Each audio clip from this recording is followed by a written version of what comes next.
Is that Palka? The Oh, Katana yeah. Reval. Oh, yeah, yeah. I don't know why I thought it was Palka.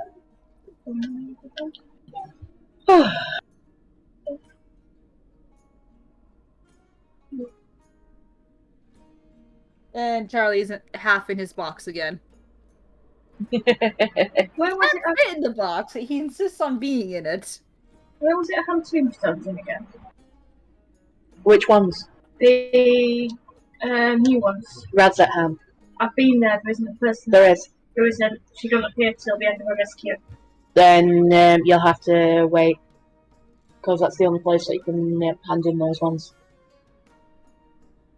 So I can only get level 90 if I buy it off the market button. Which is kind of pointless at the moment because it's very, very The crafted gear, yes. But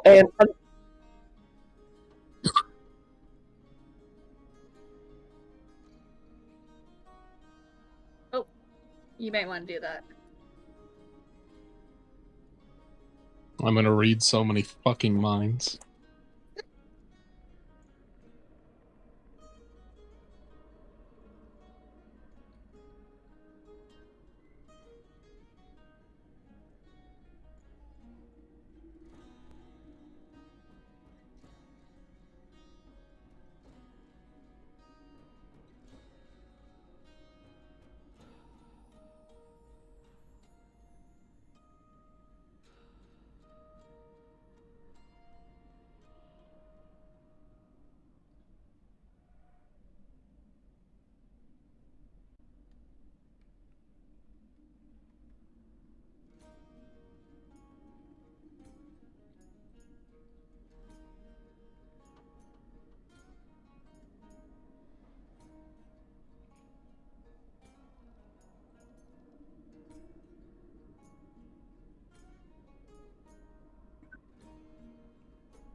Me? oh, very quick BRB.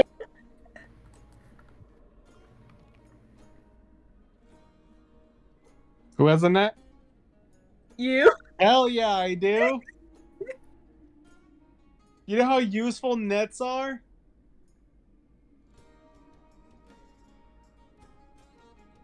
Fucking phenomenal weapon. Doesn't do shit of damage, but if I ever want to pick up Fey Grace unceremoniously, bam.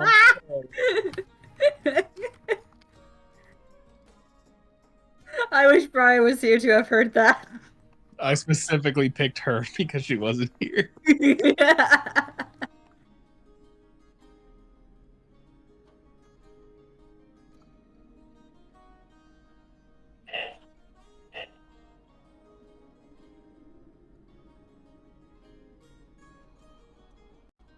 I'm looking forward to seeing Sheree get fucking Fire breath.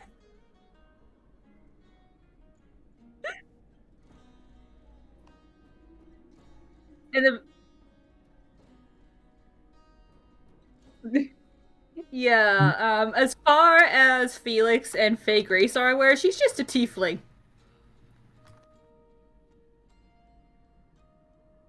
It's a violent reaction to spicy food. Hilariously, there is a spell like that called Dragon Breath. And its material component is literally a single chili pepper. It's my favorite spell in the game. I think didn't oh god, what Dove, I think Dove had that spell where she could give someone a dragon's breath. This particular spell, I think it's level 1 or level 2, probably level a second level spell. But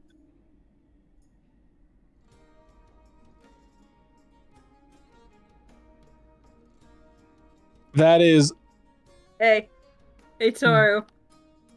You know what'd be really funny? If Sheree was immune to its effects. well, you should be resistant to Yes. She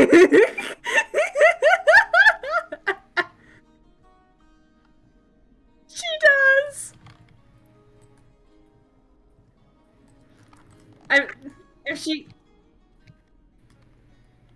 Yeah, you did. Good job. Yeah, just imagine her like eating spicy foods and like it having no effect on her. I can imagine that, especially because you have resistance to fire damage. Yeah, she's half red dragon, so. Yeah, you just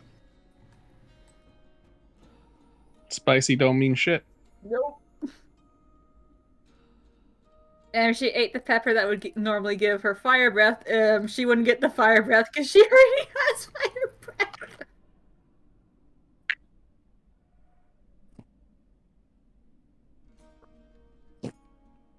And everyone would just be staring at her like, what? Why is nothing happening?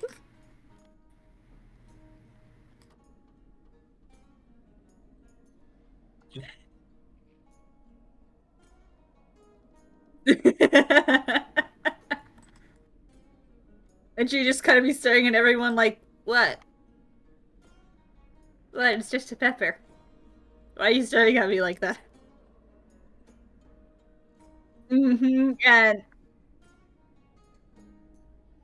And nothing happens. She just eats it like it's a normal piece of food, and everyone's just staring at her because she was supposed to gain fire breath, and nothing happened.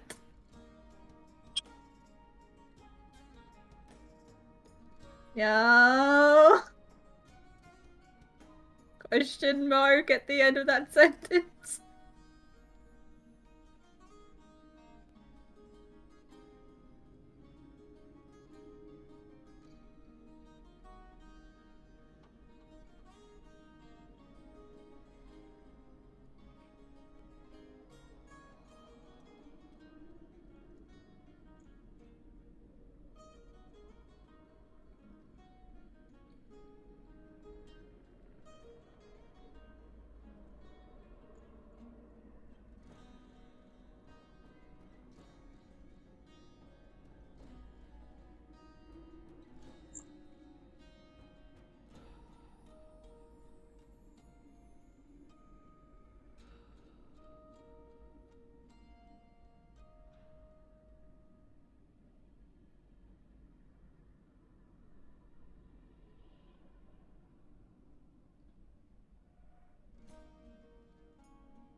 Yeah. I return. Welcome back. Welcome back. Sorry about that. Yes!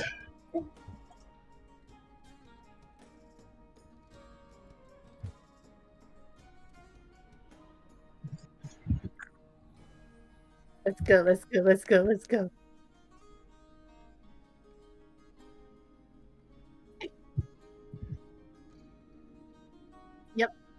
Yep. Are we streaming this on Twitch? Yeah. Can't curse, can.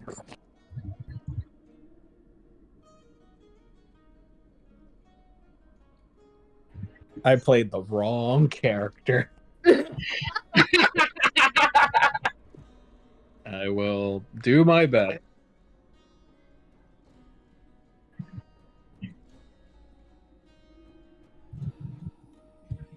No problem. No problem. Worst case scenario, if you really need to swear every other word, just swap out the words for things like sugar and fudge and Yeah. It's okay. bar stools. True. Does fuck fit in this world?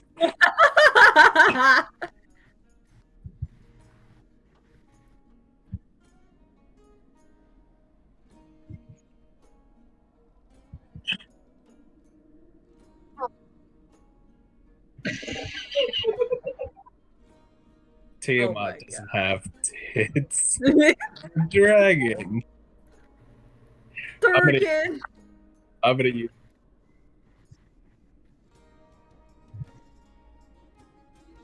No, I'm definitely gonna use Tiamat's tits and teeth. It's phenomenal. Fucking absurd. I love it.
Revarius.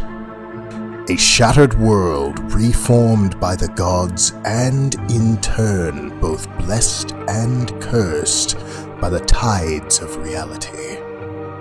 A world of dreams and nightmares, angelic beauty and mind-shattering horror. Power and helplessness, war within. Which will you feed, O adventurers mine?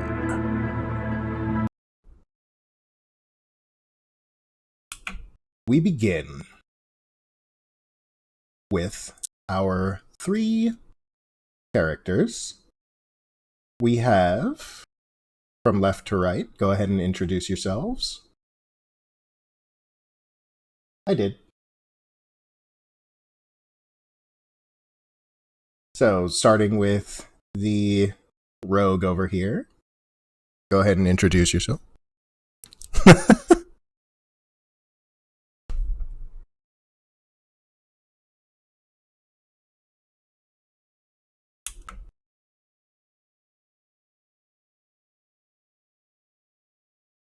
Of course.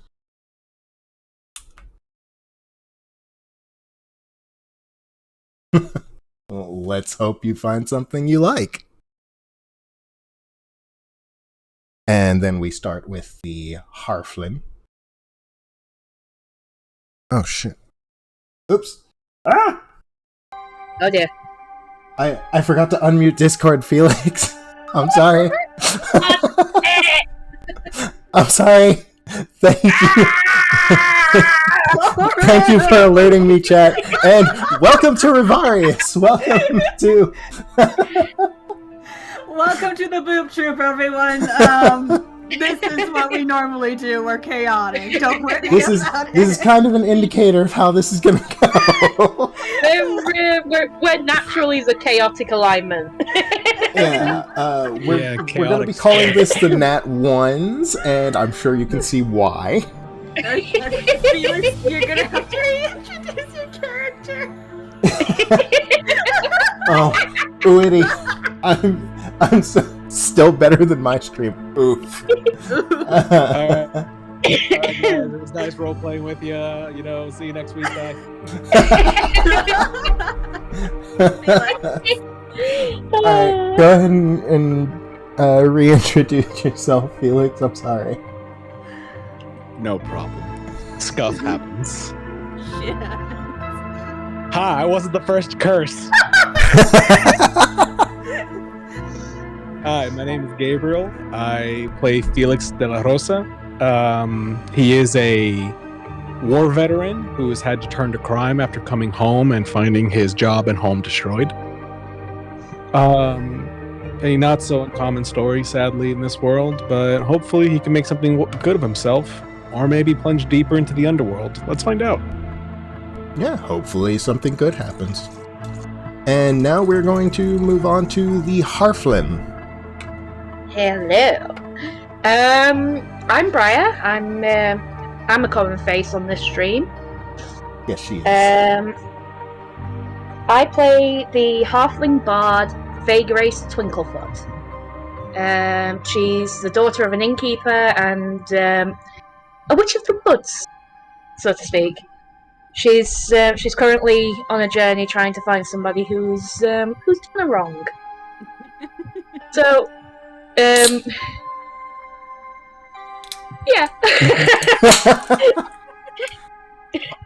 I'm not very good at describing things. She apparently has not decided on the specifics of who this person is and has left it fully up to me, which I already have things planned out. It's gonna be great.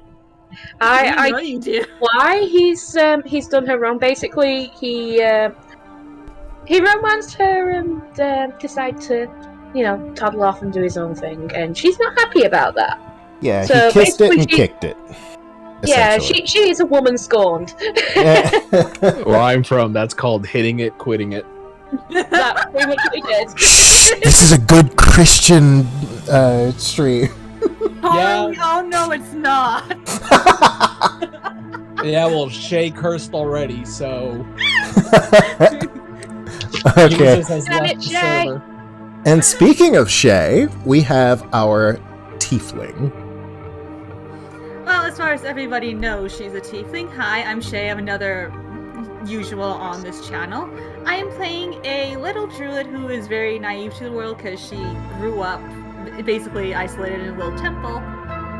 She had a vision about fire consuming everything, and the safety was the town we are currently starting in, so she left to come find that town.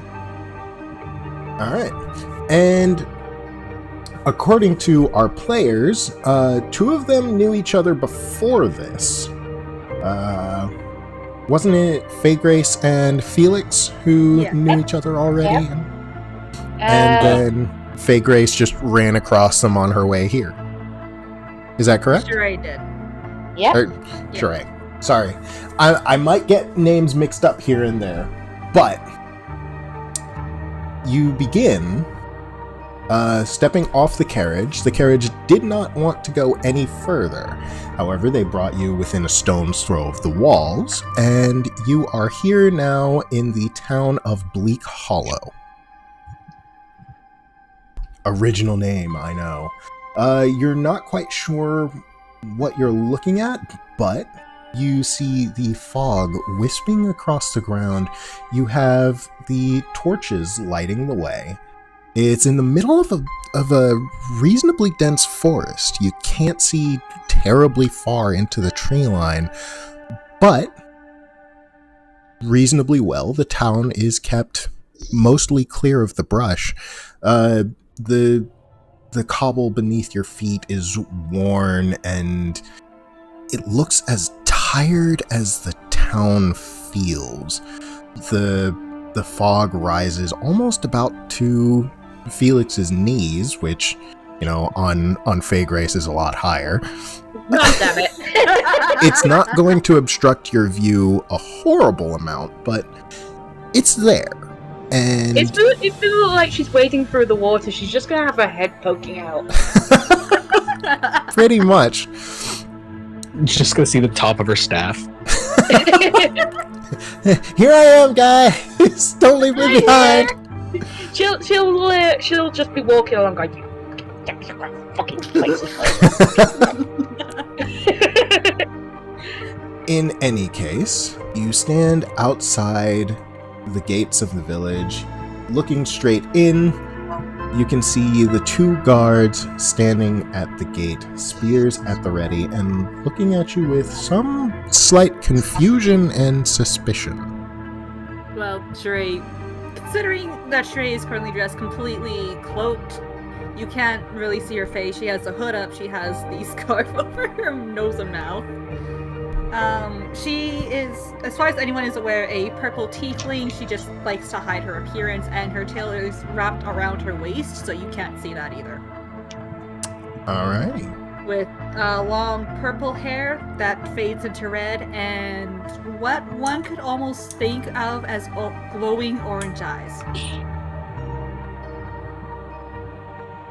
Though she's kind of expecting these weird looks from people. Okay. No wonder the guards have spears pointed at us. If I saw eyes glowing through the fog, I'd want to stab it too. So something tells me they've probably experienced something similar to this many times before. Well, the name of the town is Bleak Hollow, so, you know, it's probably no stranger to ominous crap. Yeah. Perhaps. Like, it's Wednesday, you know what that means? Boogeyman's in town. Oh god damn it, it's a full moon, we're gonna get werewolves again. Oh lord. So, who is going to see if we can defuse the situation and actually get in? Felix will look around for a moment and see that the fog is thicker than the last woman he laid with, and just become really upset. Like, this is obviously not a good place. But there's money to be made, adventure to be had, and he's gonna walk forward. Alright. And make his way towards the gate. There is nothing obstructing you. I would hope so. The road, however, is pitted and cracked. You can tell that it's seen better days. I'm surprised I can see the road at all. If I fell through a sinkhole, I think Felix's reaction would be like, "Yeah, that checks out." You know what? Roll an athletics check. Absolutely. Oh god. All right, it starts. Already. First Good- roll. Good job, Felix. You jinxed yourself. Let's see what happened. You said acrobatics, Athletics. athletics. Well, damn. I made a weird rogue. All right. And if you hit the space bar, I believe, you'll have a series of dice at the bottom of the screen. There you Yep. go. Oh wow, a nat 20! Damn! So Our first nat 20 of the game, ladies and gentlemen! First roll is a nat 20. So did I fall into a sinkhole? No, turns out there is absolutely nothing there. What few holes there are, you simply just skate across them as if there's nothing there. He just nonchalantly skips across the road. Yeah, you have a moment. Whistling. You have a moment of exceptional kinesthesia. Essentially, kinesthesia is control over your body. So, as you walk up to the gate, for some reason, you're perfectly in tune with where your feet are falling, with how your legs are moving. Everything about your stride up to this gate is as perfect as it can be. Not what I expected going into this. If it makes you feel, you know what? For added laughs, if I add my actual athletics to that nat 20, it comes out to be 28. Oh no. my god. Have fun with it. That'd be just doing cartwheels down there. Yep. Alright. So Felix, you said you're going up to the gate? Yes, but I don't rush. I look behind me and I see if the other two are following, and if they're not, I wait and beckon them over. I'm not going into this hellscape alone. Faye Grace and Sheree? Faye Grace is just gonna roll her eyes and go, fine. And she's gonna carefully pick her way across because being short, she can't see down as much because the bloody because of the bloody fog. So yeah, That's fair. am I gonna have to roll in athletics as well? No, there's no actual hole. There's not any real bad holes, none that would actually hurt you. I just did that because Felix said it. Let's just say that she scurries as fast as possible and probably grabs the bottom of his cloak so that, you know, if she does actually stumble a bit, she can at least use the cloak to keep herself up. So Yeah, Sherry's just gonna kind of follow Faye Grace.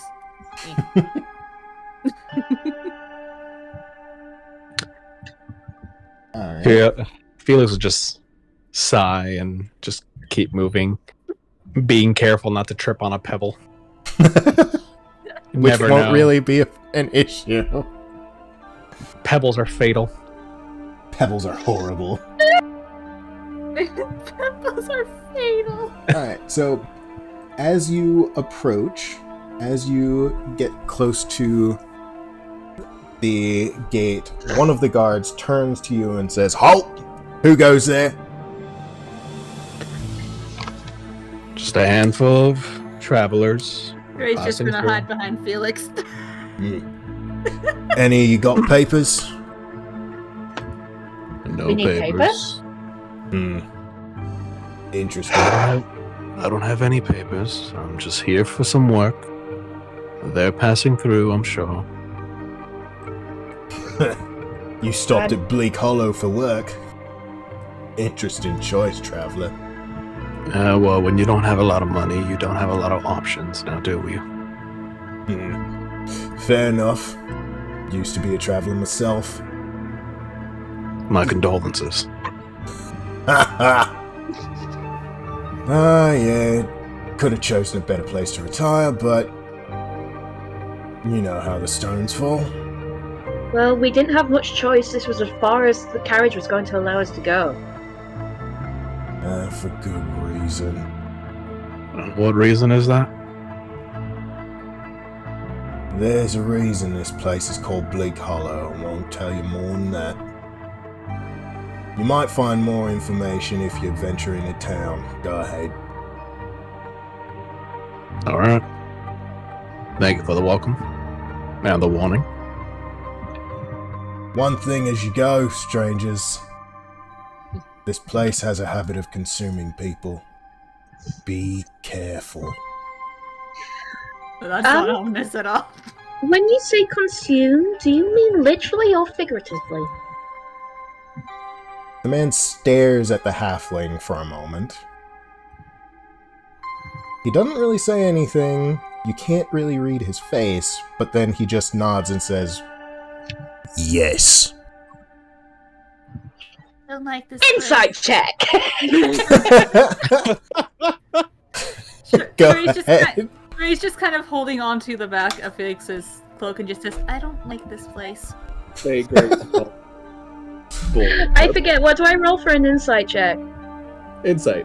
Wisdom. Yeah. So, wisdom.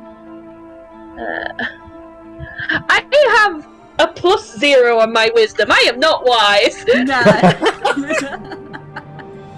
Okay, so it's just a 20, isn't it? Yeah, just roll a d20. Where'd that land? An 18. Oh!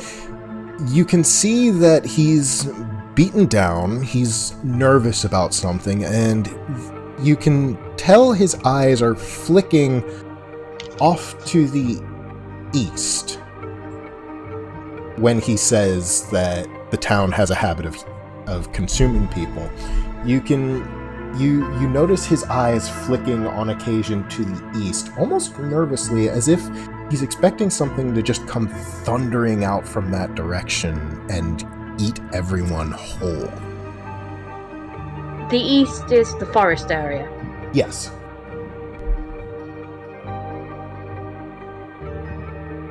Lovely. You know that it's something big, something that terrifies him, and the way he's glancing at his fellow guard as well, you can tell that it's something that probably involves the whole town.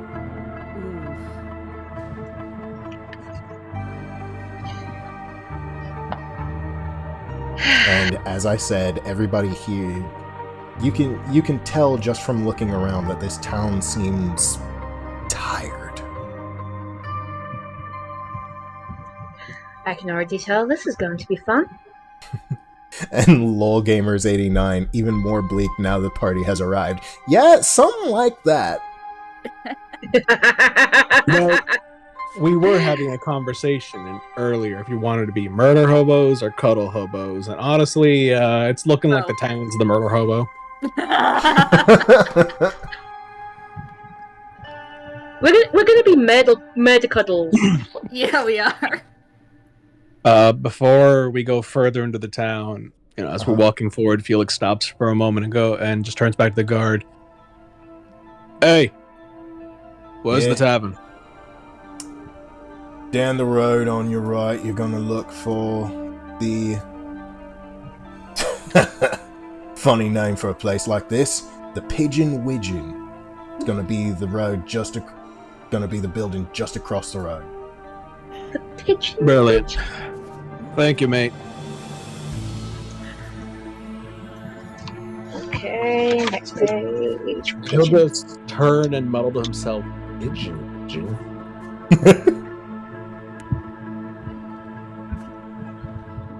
Alright. So, to the tavern then? Well, I think tavern would be a good idea. Yeah. Should we make our way to the tavern, guys? I think I glanced at the wrong building. Hang on. Good job, sir. Okay, So, actually, no, it's the building just to your right. It's the building just to your right. Fault. I'm sorry, I forgot the layout to the town. Kyrie is a new DM, so Yeah, this is my very first time DMing, so please don't murder me. Hashtag DM problems. he's a little bit nervous. So Also, Well, they I cur- did not design this map. I borrowed it because I tend to work 12 hours a night, 5 nights a week. So I don't have all the time in the world to be designing this stuff. I'm working on designing the later maps, but just to get us started, I'm using pre-made maps. So I don't have an intimate understanding of all of these places. So, as we're making our way to the tavern, are there many people milling around? What is our perception of the town at the moment? There's a few people around. There's a couple off to the side, not quite dressed in guardsman armor, but they are dressed in some sort of whatever they really can find. You notice that just about everybody is carrying a weapon of some sort. Ray is just kind of glancing around, trying to study the people with curiosity, but also with some caution. I mean, of course, everyone's armed. It's a D&D world.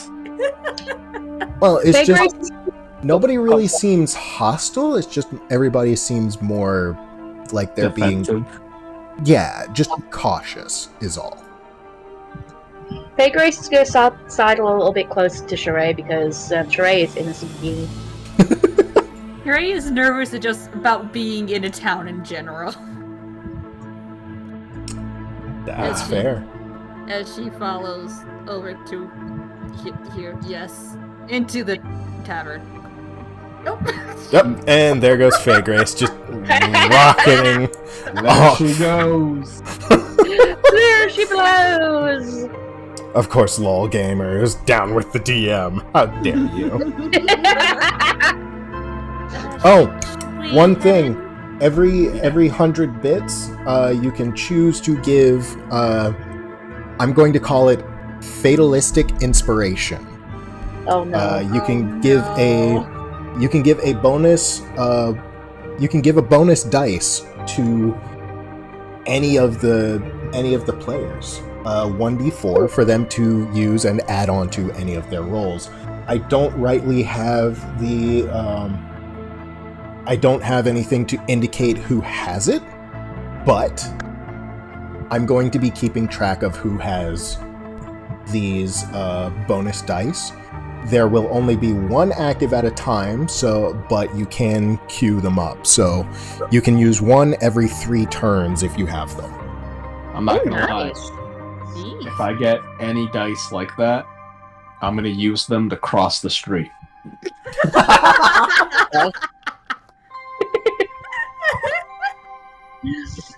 Of course you are. Listen, I'm just saying D&D is the kind of game where, leaves can fall from the tree and they're all as sharp as swords. I mean, So- that's fair. I mean, you're not wrong. So, crossing the street, fatal. Okay, so Faye Grace is going to be kind of like rubbing her hands because it's a bit chilly, and she's going to be like, "Right, are we going to get inside or what? I need to sit next to a fire and get a tankard." What is this? Felix is looking for a sign, a placard, anything that says Pigeon Widgeon on it. Pigeon Widgeon. You'll see on one of the doors, on each of the doors, it's a double door, each of them will have that plaque, and it's got a fancy pigeon on it, a stylistic one that Faye Grace will likely recognize. Ooh. Oh no. You're going to recognize one of the 2 marks on the door. It's going to have a pigeon in flight on top, and then a stylized symbol of a bird on the bottom. So, her patron, if I'm remembering rightly. Yes. It's the Widgeon. It's a bird in flight. Before she walks in, she's going to take a moment to just pay her respects to the image and then walk in. Alrighty. Open the door. Careful closing. What? Open the door. I can't. Ah! Well, Well, The I pig- guess we're not going inside. Sorry, pigeon I, went closed, y'all. Time to go This is- somewhere else.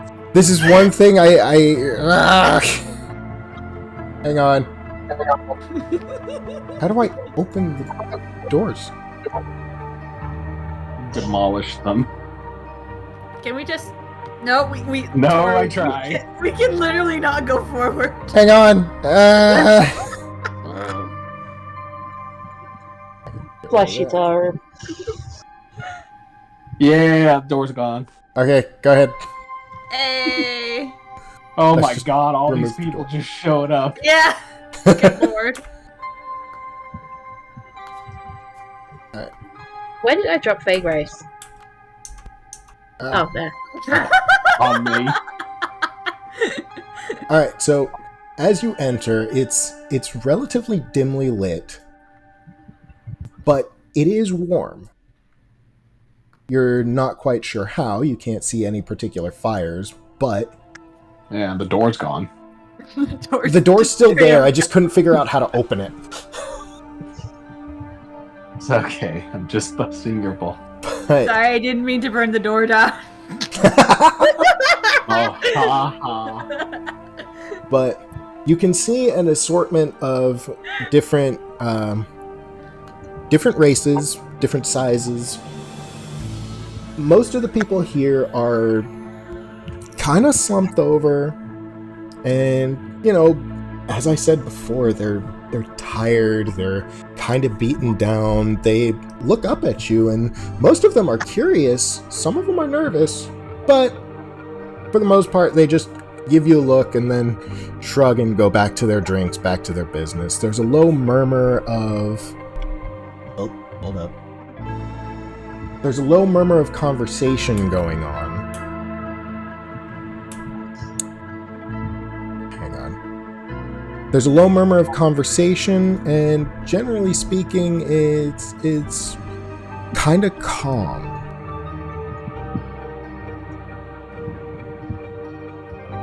May I, as I make my way to the bar, may I roll perception to catch a glimpse or a peek at some of the conversations happening nearby? Maybe we can get an idea of what's happening in town or a rumor that's flying around before I ask the barkeep.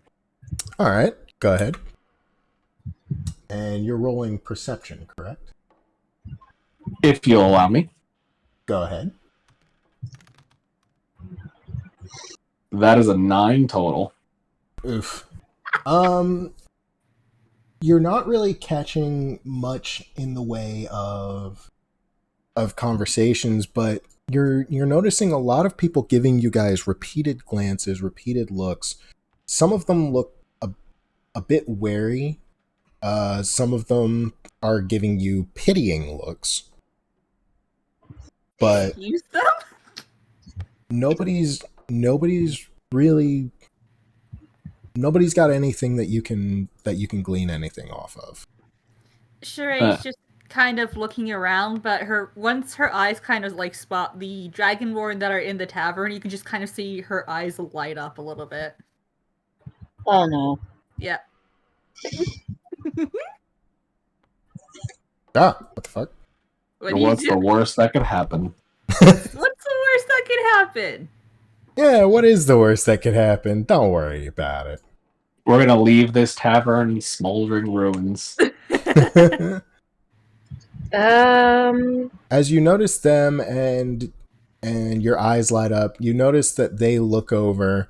They see Sheree's eyes lighting up, and they give her a small nod, lift their mugs up a little bit, as if to say cheers, and then they go back to their conversation. Uh-huh. No. At least she got a bit of acknowledgement. Yeah, Sheree just kind of smiles under her scarf, which no one would be able to see because scarf, and just. I mean, to be fair, considering how much she's bundled up, they can't really tell why her eyes are lighting up, but they can tell that, she's looking at them and her eyes lit up. So they kind of just said, hello. Again, as far as anybody that is currently around her, including her party members, are aware she's a tiefling. Everyone just, from how she looks, she just looks like a tiefling. A very, very well-covered purple little tiefling. Thus. As you reach the bar, the guy to your left gives you a look and then kind of shifts on his stool a little bit away from you. But otherwise, doesn't say anything, doesn't really acknowledge your existence all that much. He kind of just hunches over as if he's trying to ignore that you exist. Because, rude. Yeah. They really don't like strangers here, do they? No, it doesn't seem like they do. The bartender walks over and she says, "It's not so much that we don't like strangers, it's just we're nervous for you." Nervous for us? I'm sure the guards told you this town has a habit of consuming people. Yeah, they were equally vague. Can you go into any description? What exactly is happening? Oh, it's not so much what's happening now, it's always been happening. This town isn't in a good spot. Why stay? Most of us have put our roots down. We can't leave. It's all we know. Sometimes stubbornness is the worst thing you can have. What exactly is it that is attacking you guys? It's not so much that we're being attacked. We're just tired.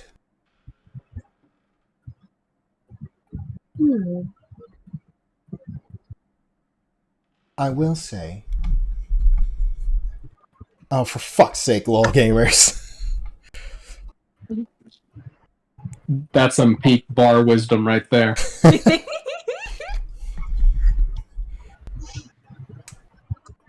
There are many things keeping us here. I don't know that it's my business to tell. Now, let's move on to more cheery subjects. What can I get you and what brings you here?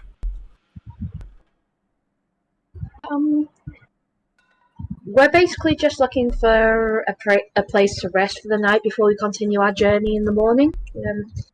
From the looks of things, that would probably be the safest bet either way. Probably. How much would you be charging for the rooms? Not often that we have someone passing through. I'll say 10 gold for the three, or not gold, 10 copper for the three of you.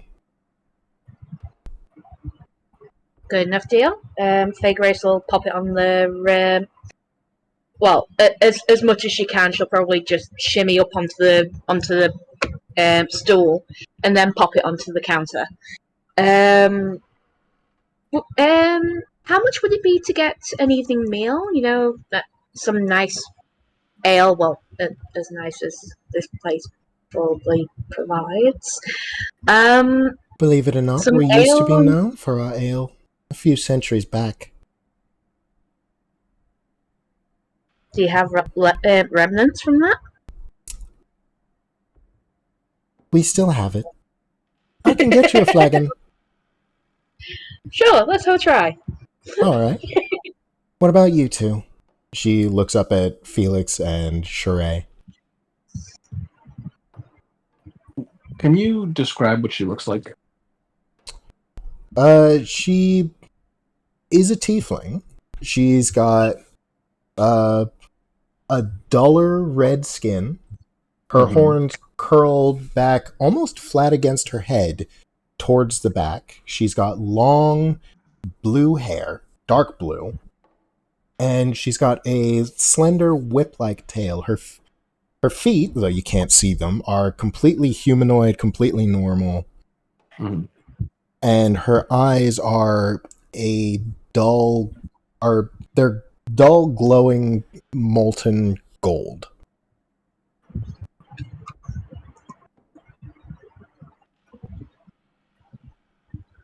Felix will say, "I'll have a flagon as well, and some of your time later, if you'll allow me." Rather forward, are you? Why beat around the bush? He never changes. This is normal, Miss Faye? Normal for Felix. The bartender gives a small smirk and then notes down what Felix and Faye Grace have ordered, and then looks up at Sheree. Anything I can get you, dear? Just some water would be fine, thank you. She nods her head, notes it down, and moves off to the other end of the bar to get your drinks. Faye Grace just shakes her head and wanders off to one of the three tables, perches herself down, and pulls out a lute and just starts like strumming at the strings a little bit, just playing a quiet little tune.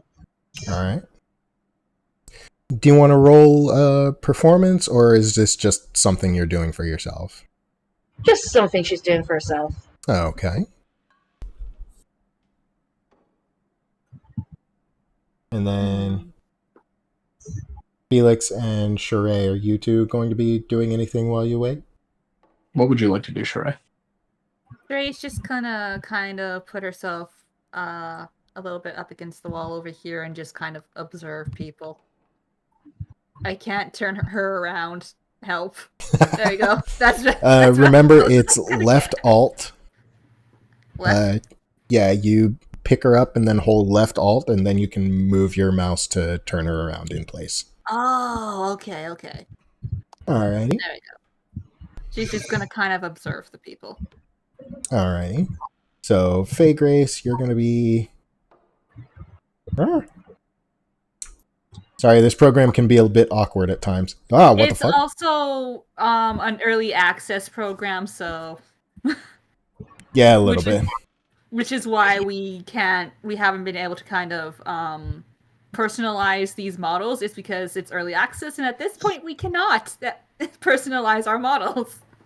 Yeah. They're full of features.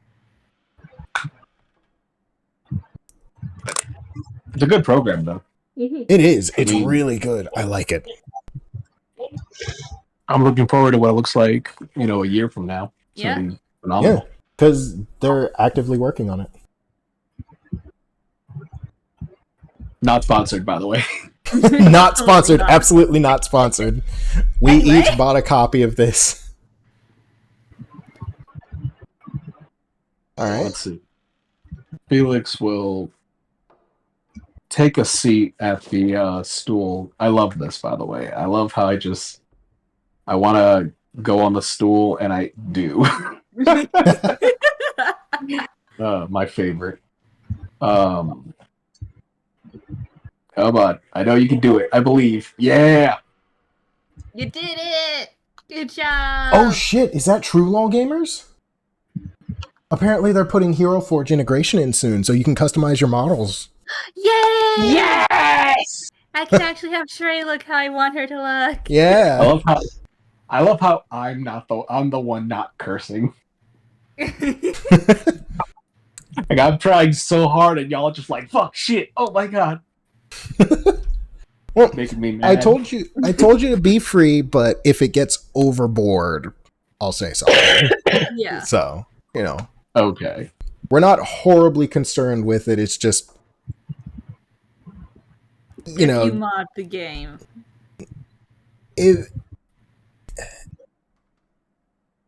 Don't let it get to the point that I'm going to get suspended by Twitch. Let's just say that. Shall we continue? We're getting a little bit sidetracked. We are. So, while I'm sitting at the bar, Felix will take a moment and just kind of sprawl himself on the countertop and take a deep breath and just try to relax for a moment. Faye Grace is going to be just glancing around the tavern, looking at, having a look at the people, getting a feel for the air of the place, and maybe listening to conversations a little bit, seeing what she hears. Roll perception. Yeah, Shrey's just kind of observing the people that are in the bar, kind of playing a little bit with the bandaging that she has wrapped from both of her elbows down to her knuckles. So that would be insight. And insight is wisdom. God damn it, why is it always wisdom? I said perception. Oh, perception, sorry. You roll. Yeah, perception is insight. It's linked to wisdom, so... Yeah. All right, so you rolled an 11. You're hearing a little bit of conversation, but it's mostly things about, farming and, keeping the wildlife and the brush at bay. Nothing really big. You hear one farmer somewhere in the corner muttering about how he's annoyed with his harvest and his donkey. Sheree, did you want to roll perception as well? I can roll perception since she's just kind of observing everything. My perception is +2. Okay. I feel like that donkey's going to be a Chekhov's gun. So that would be a 13 in total. Yeah, he loves doggy. All right. You hear a little bit more than Faye Grace. It also helps that you're closer to more people.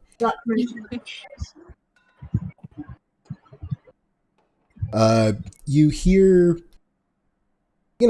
general stuff about the town's farming troubles.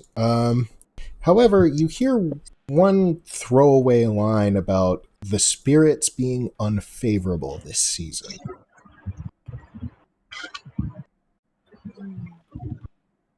She is definitely going to kind of hone in towards that conversation. Alright.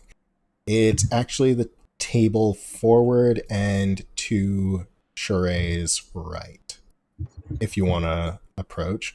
Meanwhile, one of these Dragonborn, a taller number, equipped with a bit heavier armor. He looks like a sword and shield fighter, the one that I just moved around. He's going to look over at Felix and, he tilts his red-scaled head, his horns, and a small wisp of smoke puffs out of his nose. He looks over and he goes, "Rough night?" I don't know what it is about these cobblestones road and carriages. They just don't get along. Yeah, fair enough. Family always complained about it. Apparently they came here a few generations back. Roads were Complained. still the same. Say again. Roads were still the same. Roads were still the same. Apparently nobody wants to leave town. Are you local? Third generation. My condolences. Don't worry too much about it. Dragonborn, half dragons, the like. We get a lot of work here.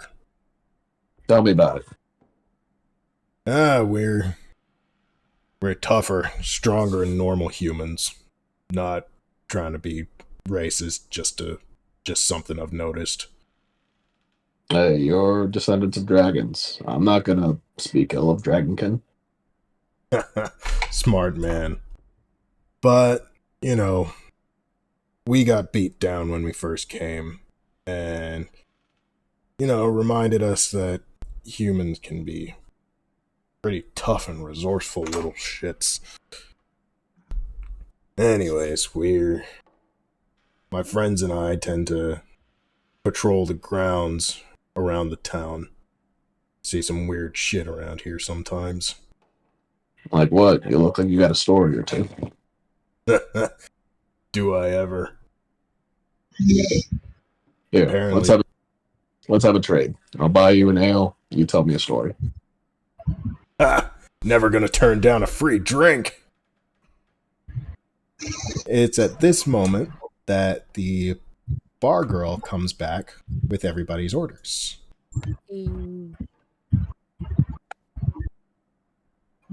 Here, I'll take them. And Shrey is going to approach that table where she heard the talk of spirits shyly and cautiously. Is it this table here? I suddenly can't see. There should be a little green diamond on the right side of your screen. If you bring that down, you should be able to see inside the tavern relatively easily. Okay, that was weird. Be right back. Take your time, Felix. It's going to be the table to Sheree's model's left. So, this table. Yes. Okay. I just want to know if I was correct to approach this one. Alrighty. Faye Grace is gonna watch her like a hawk, just in case. Of course, gotta be protective of the innocent being. Okay, that's about as far as I'm apparently going to be able to turn towards that table. Hold on. There we go. I got it. Alrighty. The woman notices Sheree approaching and kind of looks up with something of a start, and she tilts her head as she looks at you and says, "Well, hello, can we help you?" I'm sorry, but I just overheard you saying that the spirits were not in favor this season. She shoots the man across from her an annoyed look, but then turns back to Shure with a much more neutral one. Sorry, but I hope you don't think ill of us. We tend to rely on the grace of the spirits a lot more than we should, I suppose. Oh, no, no, no. I'm actually a priestess, so I might be of help to you. She perks up a fair bit. A priestess? Yes. Here? She seems completely baffled by the idea. A druidic priestess, yes. We don't normally travel much outside of our temple, but business drew me away. Business. I see. What kind of business, if I may ask? Ooh. Sure, I can say, I'm afraid. Say again? I'm not really sure I can say, I'm afraid. The man around the pillar just chuckles. If it's something that draws a priestess away, The phrasing tells me you're a priestess of Shavara, am I right? That is correct, yes. The woman gives him a look, rolls her eyes. You were right this time, but don't use that again. Ah, come on. It works. Use what? The man starts to talk, but then the woman cuts him off. He fishes every conversation with a priest for some sort of keywords and uses that to try and guess what divinity they serve.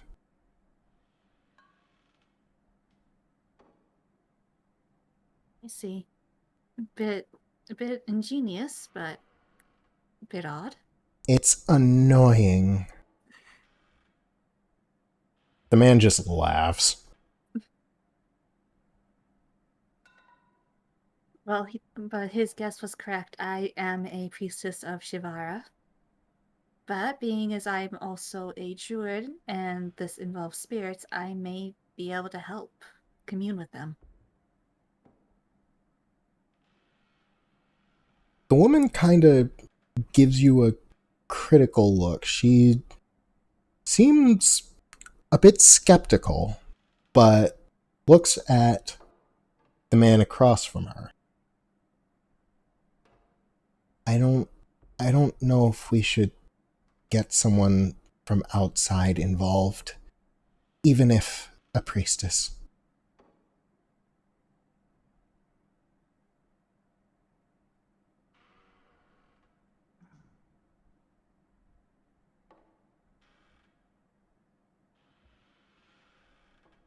Well, it's either a priestess gets involved, or if the spirits continue to stay unfavorable, then you won't be able to gain their favor.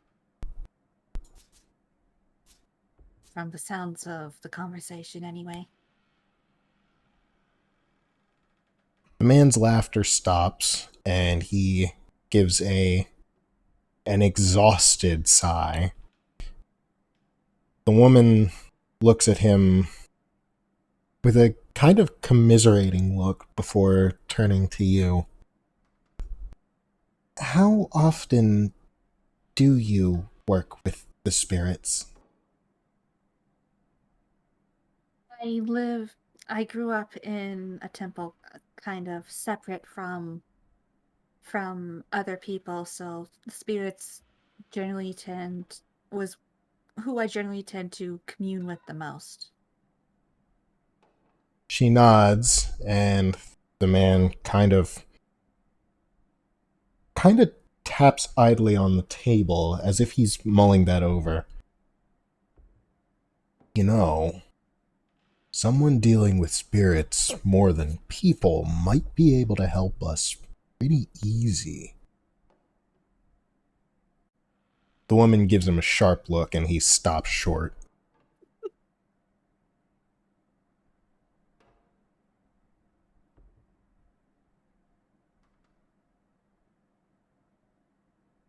Well, it also depends on the type of spirits as well, because some are more willing to commune with others as well. The man and woman stare across the table at each other for a moment, and then the woman shrugs, shakes her head, and turns away. The man, on the other hand, leans around the pillar to look at you. That's the thing. Nobody who's gone out to try has ever come back. We don't know what exactly is out there, so nobody goes that way anymore.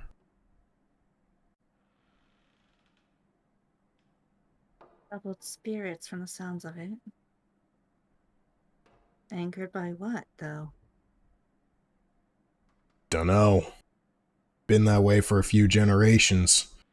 They tend to change up how they feel about us from season to season.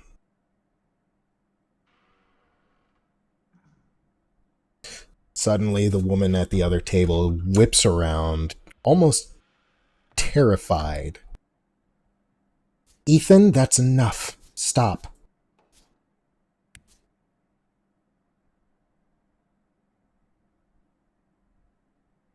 Back. Welcome back, Felix. Welcome back.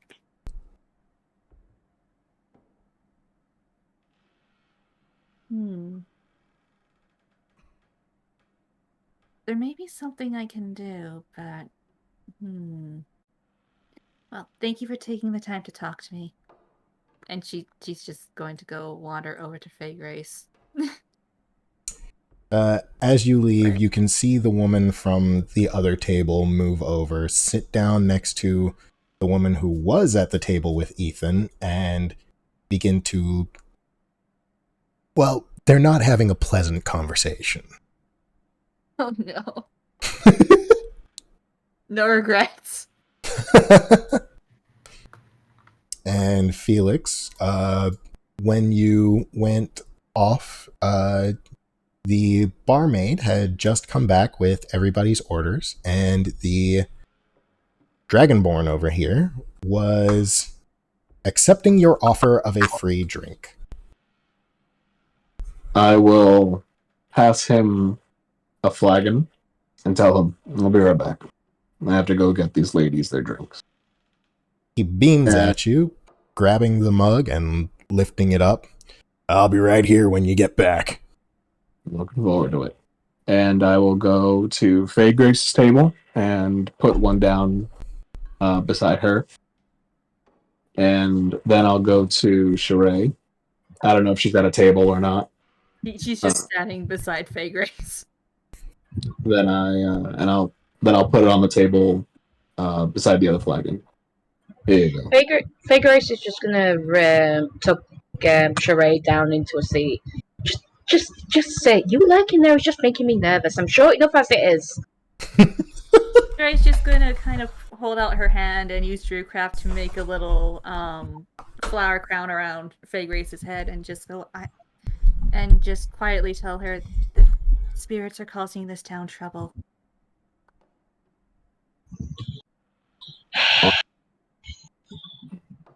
Of course. Good. Are you sure they're not? It's not just some magical bandits that are making them think it's spirits. Magical bandits. Why would magic? Oh, no. They said that the spirits seem to be disfavoring them this season, and it seems to shift whether or not they're favored with each season.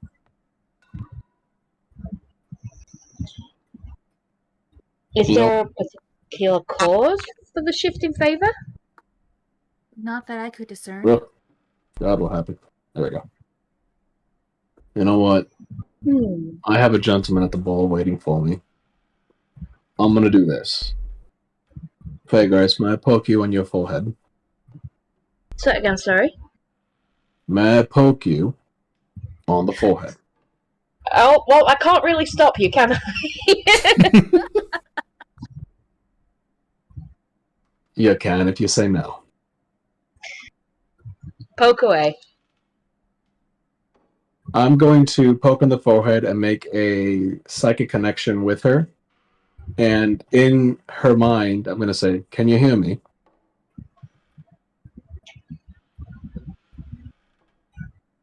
When did you learn to do this? It's a story, one for later.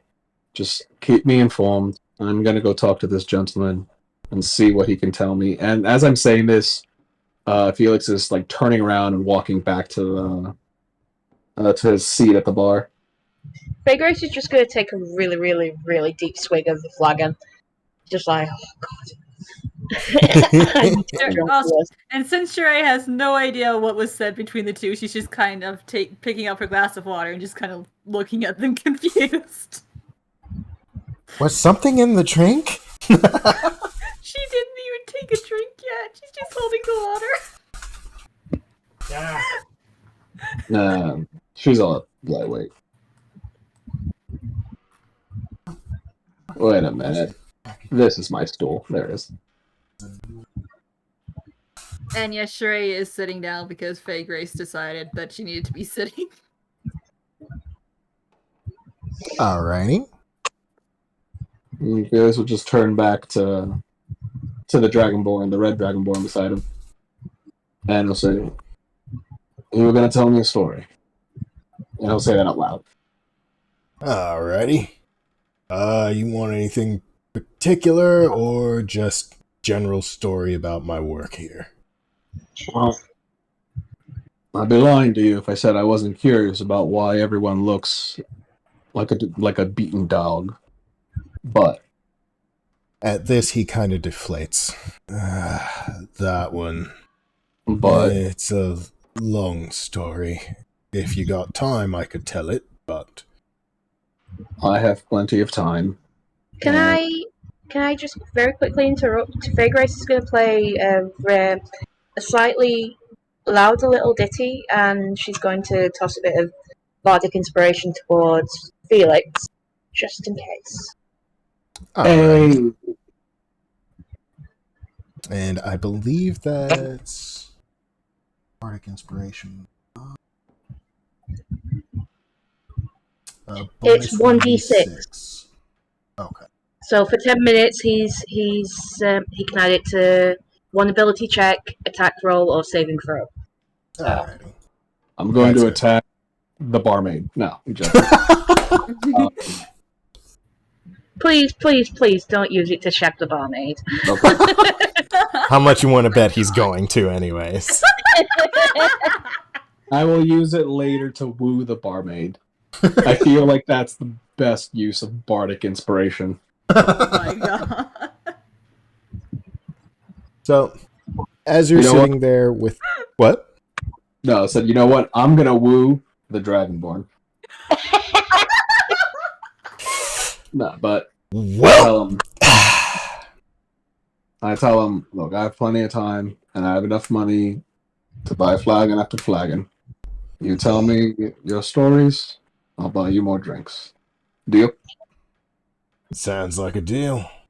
Wonderful. Please, sit. Join me. What's your name, And my the friend? DM was worried about the bard. I wasn't worried about the bard. In fact, the only thing I'm worried about in regards to the bard is that you're going to wipe the party by accident again. Again. Shut up. Listen, it was one time. No, it was twice. Yeah, it was twice. Twice. Okay. It was one time, but one time more for good measure. Alright, so the Dragonborn, taps on the bar top, gives his friends a small wave, and nods to Felix before settling down on the stool right next to him. Alright, so where to begin? My parents came here My parents were... Dude fucking changes accents like he changes his socks. My parents came here a few generations back. Mm. They found something weird. They said the magic coursed different here. Whatever the hell that means.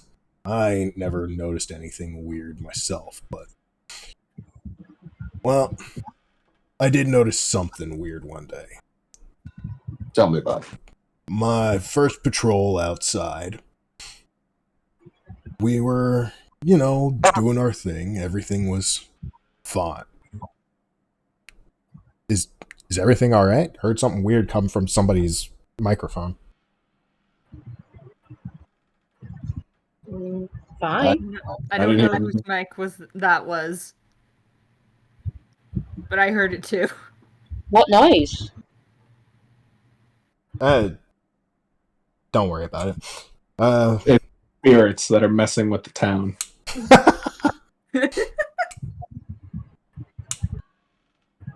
The Dragonborn leans back a bit against the bar, and he takes a drink before he turns back to Felix and starts his story. He says, it was my first patrol. Everything was business as usual, But for some reason, that day felt a little off. Can't tell you why. It was the first time I'd felt anything weird like that.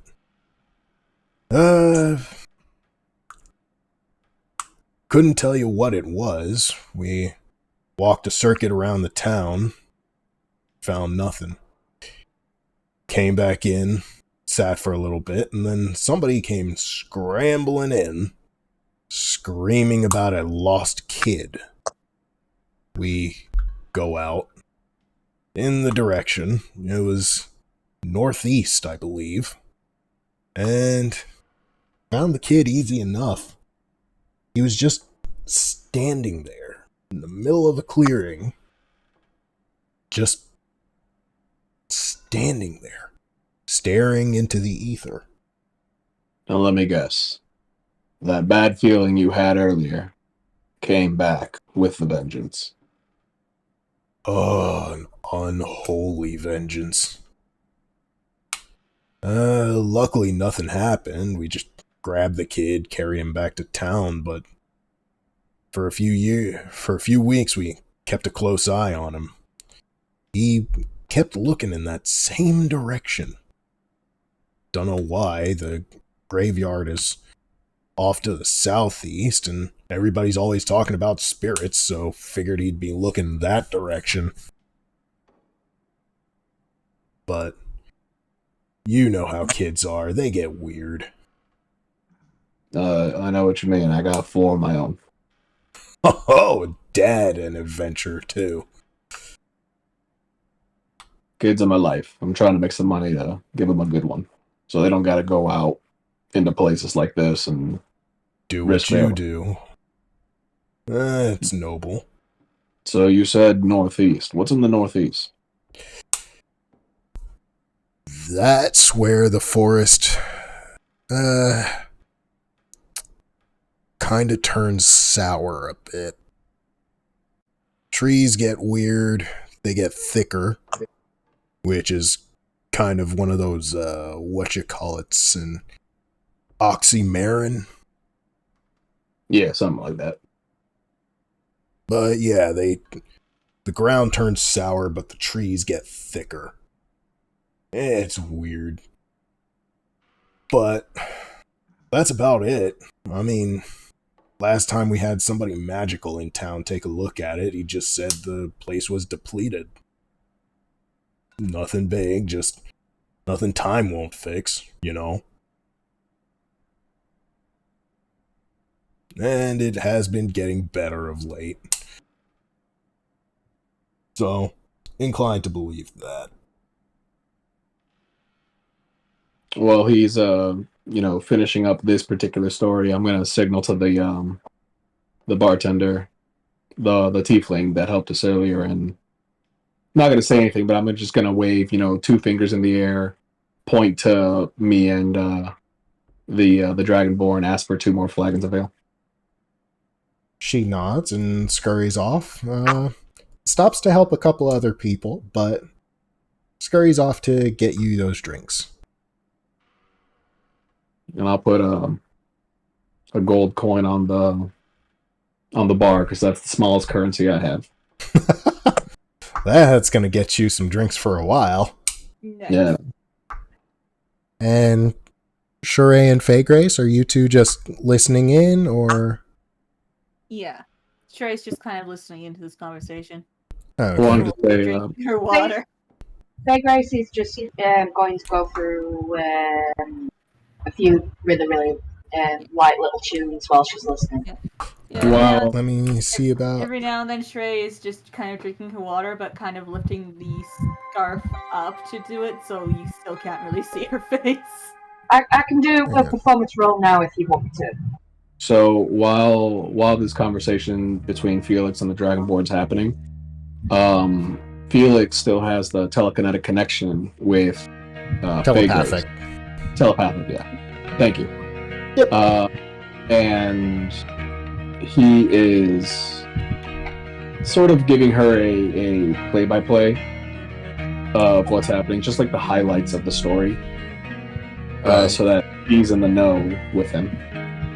So Faye Grace very quietly relays all of this to Sheree as he's telling her. Alright. And as the story winds down, he takes another swig and finishes off his drink. And then he shrugs and looks at Felix. So, you said 4 kids, huh? Yep. I got 4 kids, 4 wives. Ho ho ho! Big ladies man, huh? Well, they make me happy, I make them happy. It just seemed like the natural course of things. Noble. You're a noble guy, I'm gathering. No, I'm a terrible person, but they see some good in me. I thought that was good enough to put a ring on. Yeah, fair enough. Just, I'd laugh if he turned around and looked at the table with the 2 girls that Felix brought with him, and he'd be like, "Is that 2 of them?" Hello, darkness, my old friend. if they play the card trick. I've come to talk with you again. But, no, I'm just trying to get by. After, you know how it is. Of course, LOL Gamers sends out, "Hello, darkness, my old friend." Felix just has a 1,000-yard stare. But you know how it is. Kings like to play war for sport, and Yeah. or come back home after the war. Our job's gone, and our home's been given away to another family. So now I'm out here trying to get back what's mine or something better. Dragonborn puts a commiserating hand on your shoulder. He gives you a firm pat and a squeeze. Just, I know all too well how that's happened. A couple of the people who have emigrated here had similar stories. Ended up putting down roots and sticking around, despite their better judgment. Felix will, tap on on his scaly forearm and in camaraderie. He goes, "Hey, you do what you can. You gotta set roots where you can." That being said, if the village has a problem, I need cash. I'll do what I can to stop it. The Dragonborn kind of looks at you for a moment, and then he nods a little bit. Well, I got one particular story. Might give you a little bit of insight. You have my undivided attention, friend. In the background, Faye Grace just sort of face palms because she knows what's coming. Really? Ray just kind of looks at Faye Grace confused. The Dragonborn kind of looks down for a minute, almost as if he's kind of mustering up the energy, because just like everybody else, he looks beaten down, exhausted. He looks tired as everybody else. Players are still fresh, I guess. They still trust the DM. No, They don't trust me at all. And it's also, he doesn't trust us either because he knows how chaotic we can get. Yeah. Listen, I actively buy. I'm the only goddamn player I know that buys, like, sacks at general stores and pints of oil and make makeshift Molotov cocktails, and I just yeet those things left and right. Alright? This DM knows I'm a terrorist. Yeah, he actually did that the last game we played. He, Do it again, too. Funny thing is, I took the role of the bard. Yeah, he did.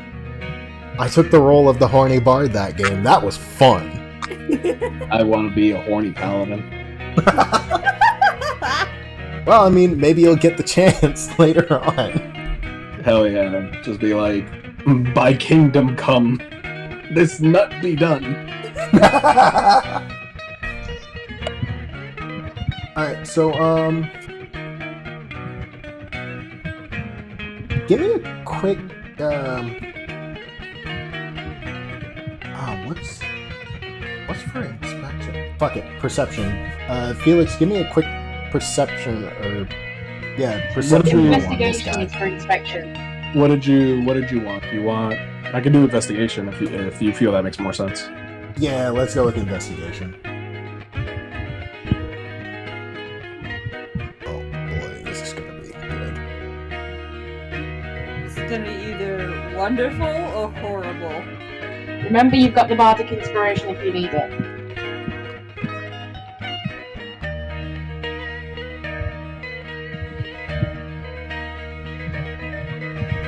And remember, you just hit the space bar, and it should give you the array of dice at the bottom. Hello, mic check. Everyone just got real quiet. I can hear you. The last thing I heard, I asked if you wanted me to roll investigation, and that was the last thing I heard. Oh, yeah, investigation. Investigation, sure. Yeah. What am I investigating? The Dragonborn himself. Would insight make more sense for that? Which honestly is to my detriment, because I'm not a real wise guy. I'm a smart ass, but not a wise guy. Tell you what, why don't you roll both? Sure, no problem. Just to make it simple, and I can wrap it all up in one thing. What is it? Why are you moving yourself? Alright, so this is my investigation. And that comes out 18. That's an 18 total. And this is my insight. That's 20. a 20. Okay. So, as far as your insight roll, you can see that despite how exhausted he is, you can see that some of his scales are cracked, a couple broken off. His horns have a few chips in them. Say what? Did you say something? No, I just said, I just hummed, Okay. His horns have a few chips and flecks taken off. His armor it's a little bit dirty, but it's clearly well cared for. It's got some dents and dings. that were unable to be hammered out and cleaned up by the blacksmith. There's a few holes that have been patched, and his shield and sword, despite the fact that they're stowed and the shield is leaning up against the bar, you can see that they're also extremely well worn. Probably heirlooms. They're meticulously cared for, but still damaged. It's almost like this town doesn't have the materials to fully repair anything. Just enough to keep it practical and in good enough condition to keep their soldiers on the field and doing what they have to. Right, so they don't have the materials to replace, only to repair and restore. Yes. Okay, I see. But in regards to insight, this guy is being completely honest. He's not trying to hide anything, he's just trying to figure out the best way to tell you. He seems a little doubtful, in all honesty, that this is something that you can handle. He seems kind of nervous on your behalf. He's cautious, just like everybody else. And he eventually lifts his head and looks up, and he looks you dead in the eye, and he says, "I'm sure you've heard something about this town consuming people." Yeah, that would be the third time I've heard that in the past 20 minutes. Yeah, the guards tend to give that warning to everybody who passes through, as Really? does the bar staff. It really sets the mood. There's a reason this place is called Bleak Hollow. It's, apparently the spirits aren't resting as well as they should. They tend to influence things, depending on their mood.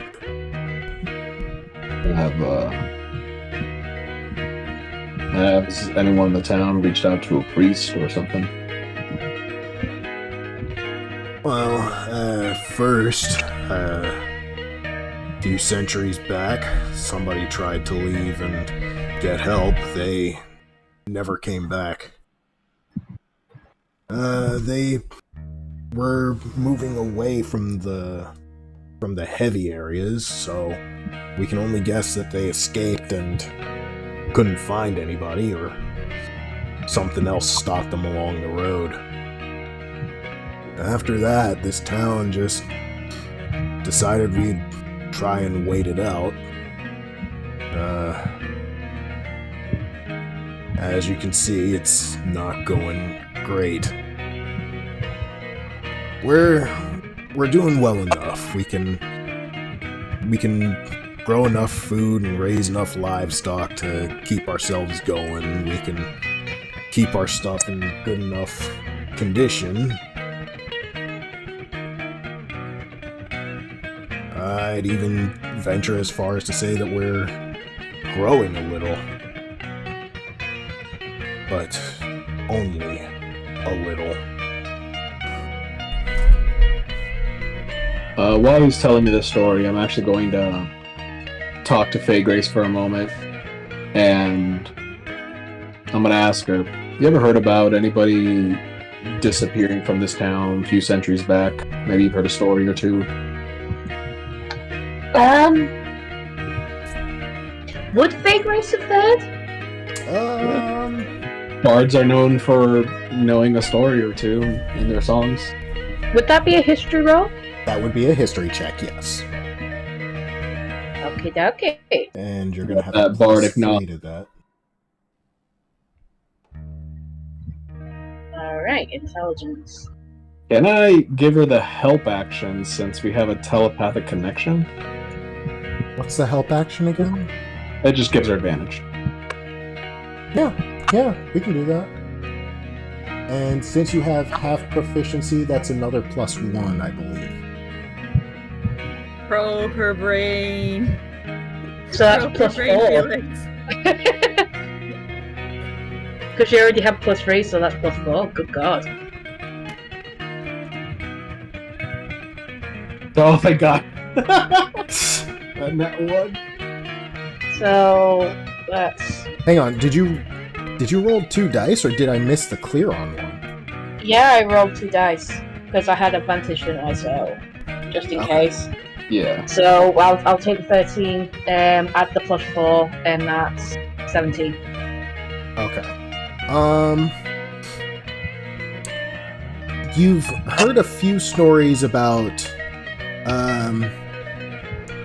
someone claiming to be from a forest hamlet called Bleak Hollow. A few centuries back, as the barmaid stated, they used to be reasonably well known for their ale, but apparently they dropped off the map a few centuries ago, and somebody appeared saying something about angry spirits and desperately trying to find a priest. After that, a priest of Ilium, the god of death, decided to join them, and after that, Bleak Hollow kind of fell off the map.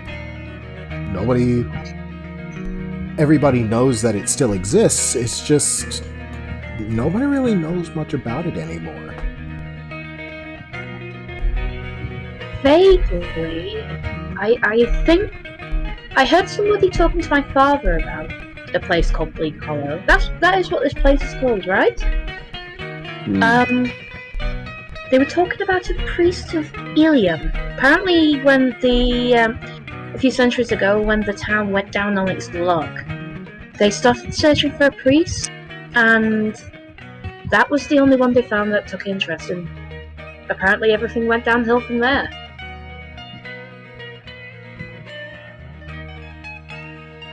And Felix is gonna say, he's gonna turn back to the Dragonborn and go, wait, I think I remember hearing something about this. My dad is a wandering bard. I think I remember hearing a story about this. They did find a priest, or at least a priest did show up. Or am I wrong? The Dragonborn pauses for a moment, and then he seems to get this look of recognition. He says, "Yeah, you know what? I do remember my folks mentioned that the guy who left sent back a letter saying something about a priest of Ilium. They never seemed to make it back, though. Not sure why." Well, I don't like to deal with priests of death. That's just me. You know, I'll give tribute to Ilium, when I have to. Make sure people cross the river Styx just fine, but the priests tend to be a little... So they ain't right. Yeah, you gotta be a special kind of person to worship Ilium. God. Yeah. But so a priest of death shows up and spirits start acting weird. Well, to hear my parents tell it, the spirits were already acting weird at that time. Can Hey Grace talk back to Felix? Absolutely.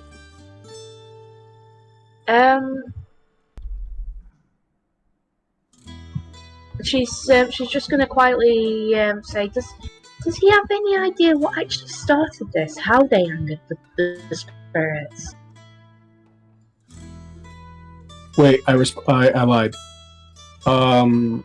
Your communication does not give the creature the ability to respond to you telepathically. You cannot talk to me, only I can talk to you.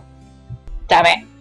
So that entire thing about the priest, unless you physically tell me, I can't. I don't know.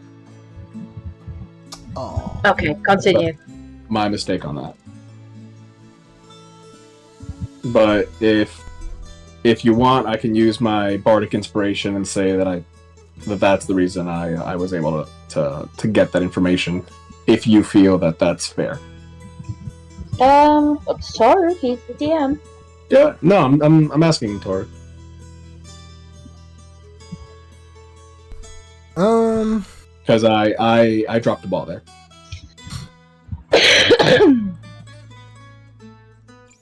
Let's just say that it worked this time for reasons that the characters will not understand. Okay.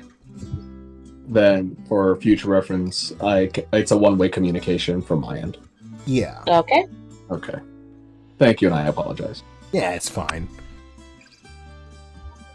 Alright. So,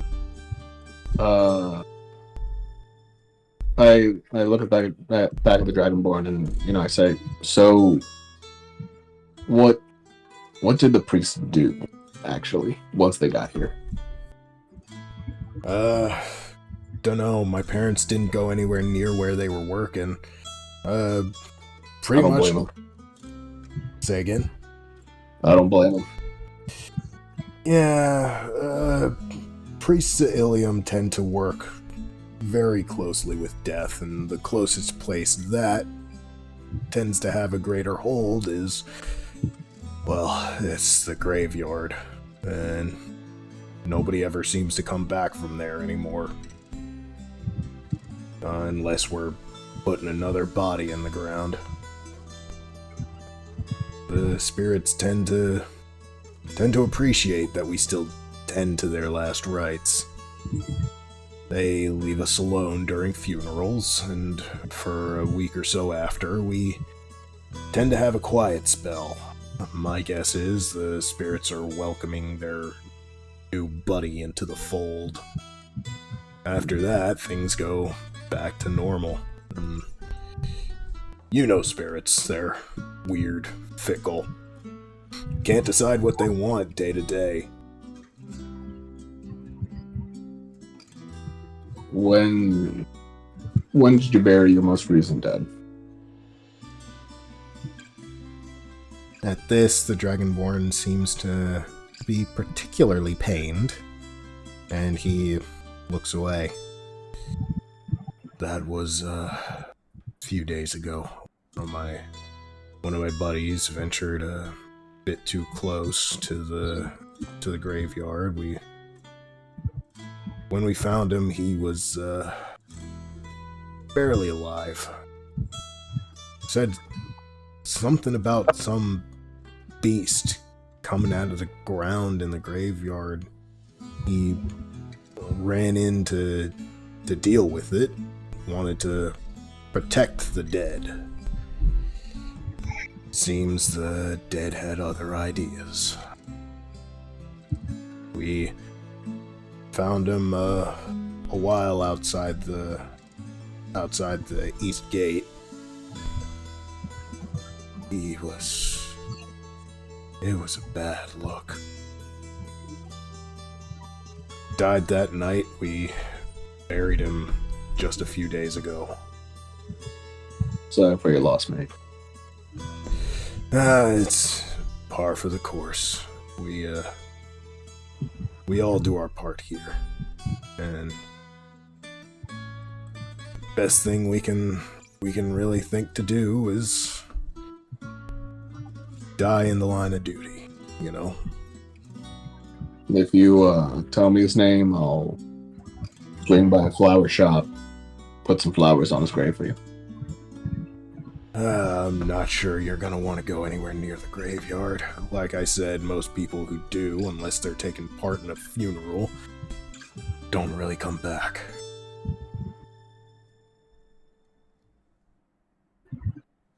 I got faith. Can I have Revarius meander over with she'll down the rest of her tankard and she'll meander over with the excuse of getting a refill. Okay. And Felix will relay all this information, especially, like the most recent dead and that people that go to the graveyard don't come back.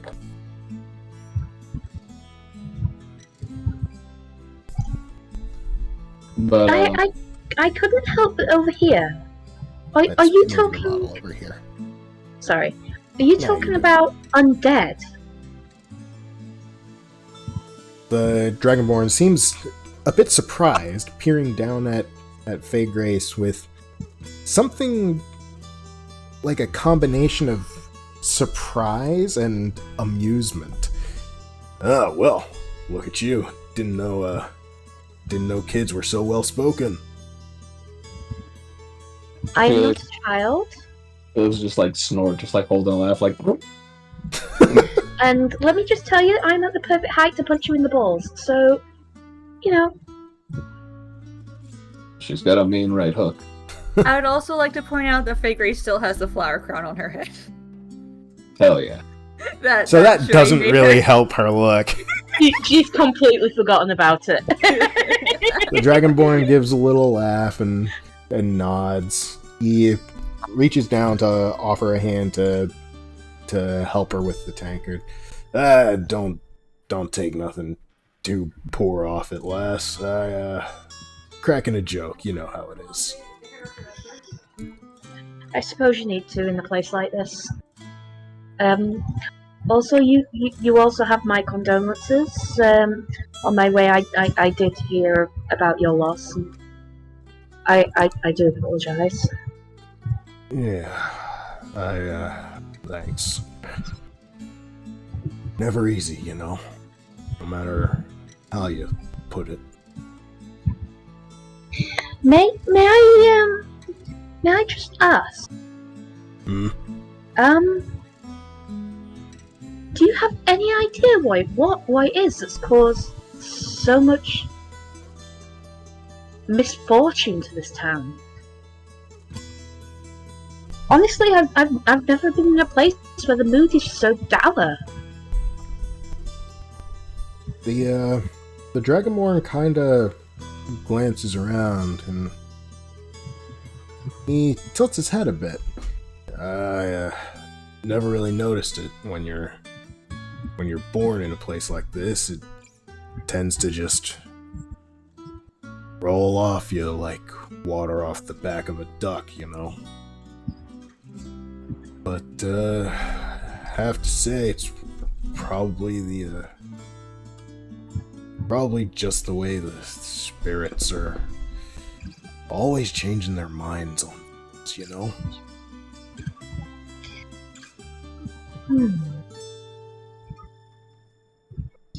About the priest.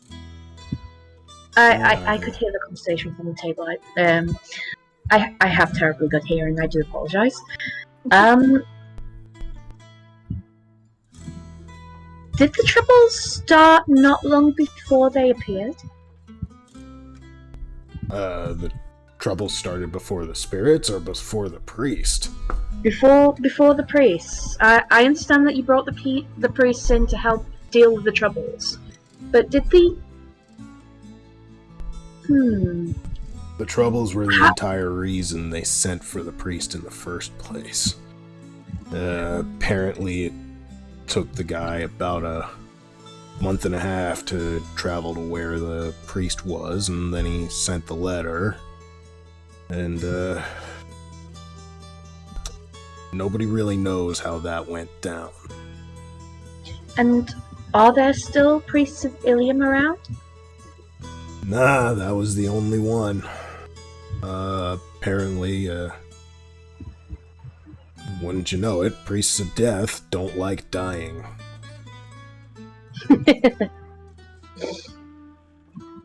The Dragonborn gives a little grin, kind of annoyed, but also sort of sardonic.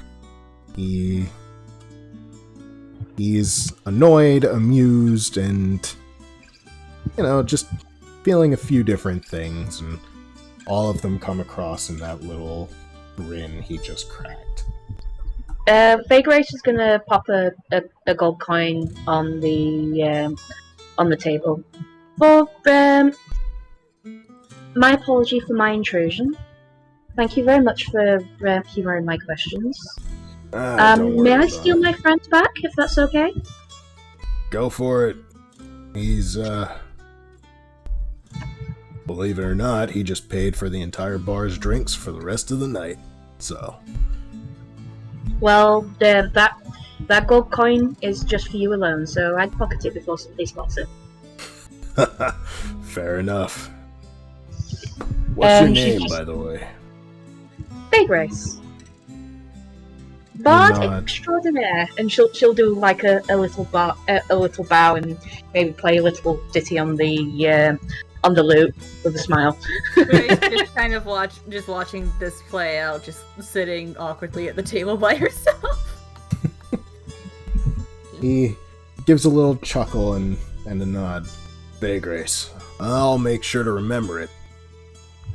And Please what do. about you, friend? What's your name? Felix is muted. Felix! Felix! Well, that was awkward. Excuse me? Casually dying? No casually dying.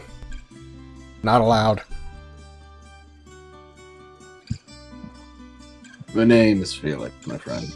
And how about you boys? I've never introduced ourselves. The Dragonborn chuckles. I'm Darius. That over there is Nate. Ordinary human name. The guy at the corner flips him the bird and gives a little, yeah, fuck you too. It's a proud name. You know, Nate. And then he points at the one sitting kind of by the stairs with the axe, and he nods to him and says, "That right there, Esteval. There. Darius, Nate, and Esteval. That's a pleasure. Of course. Thanks for buying the bar a few drinks. Please. Sure It's they'll. I'm sure they'll spread the word, and you guys are gonna have a bit of an easier time here. It's only right. We're made everyone uncomfortable, intruding on everyone's peace. It's only right that we give something. Don't worry too much about it. But Hey, if I were you, if I were you, I'd move on quickly and try not to go east. I'll do my best to remember that. May I just very quickly ask? What's up, the Vegas? the incidents that have been happening in the graveyard, is it only at night or is it during the day as well? Well, we thought at first it would be safe to go during the day, but turns out no. It happens whenever somebody crosses a certain threshold into the graveyard. When my buddy went in there, what he told us was that there was this rumble. He said it was a loud growl, and then he said that everything happened too fast, and he couldn't give us a good account of what happened. But like I said, try to stay away from that direction. It won't end well. Never does. My buddy, No promise. My buddy who died, he was best fighter in the town, strongest, smartest. He taught everybody in town who currently fights how to fight. So, something that took him down too fast for him to actually register, you can understand why we'd be worried. That would make sense, and that does make things a little bit more complicated. Thank you. And she'll sort of like tilt her head at Felix to get him to come back to the table. Right. You're welcome, Halfling. Take care, both of you. And, You as well, friend. And Felix will, like tap him on the shoulder and turn and head back to the table where Sheree was sitting awkwardly. and the Dragonborn gives you a tap on the shoulder in return and goes back to his buddies.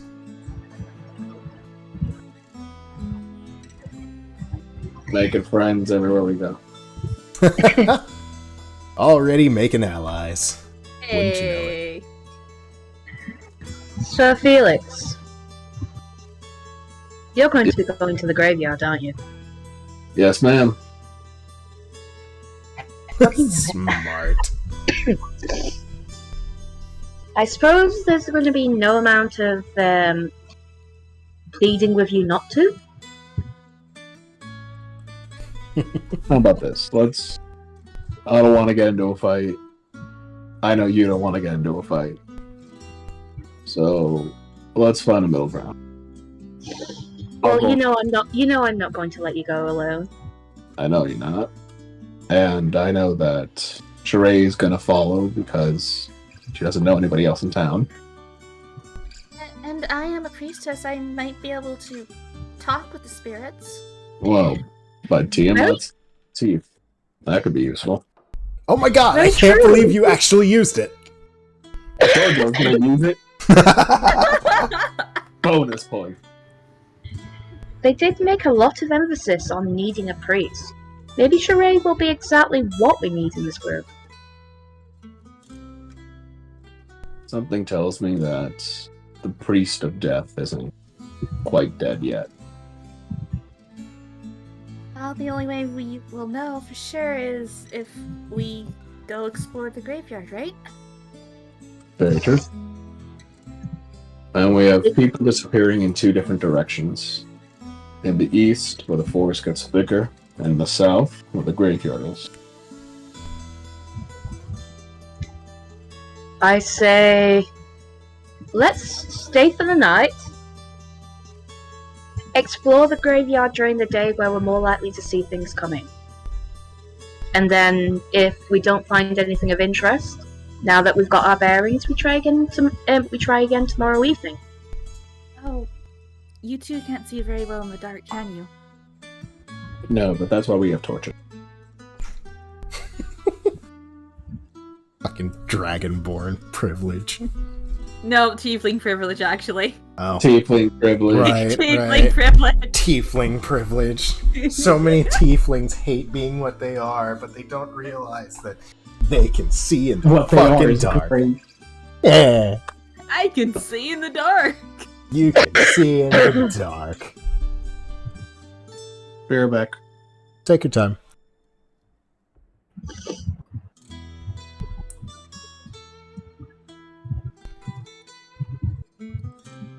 This is actually going pretty well so far. Don't jinx it, Toru. So, Well, I mean, I'm the DM. I'm the one person who can jinx it. That's why I said don't. that's not how it works. That's not how it works. The scuff doesn't care.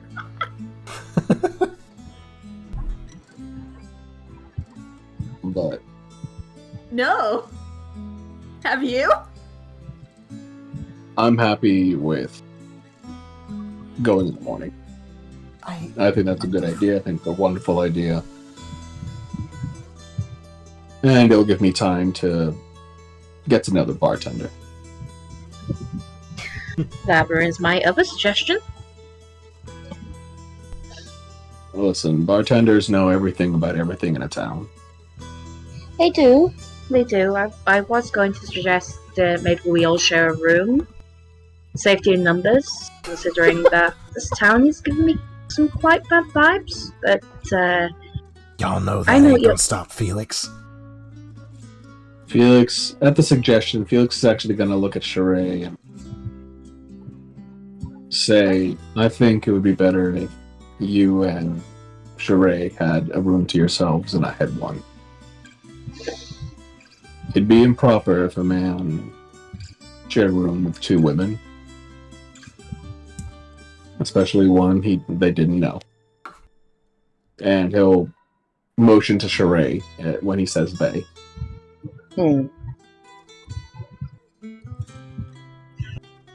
Y'all know the real reason he's trying to get himself his own room. Yep.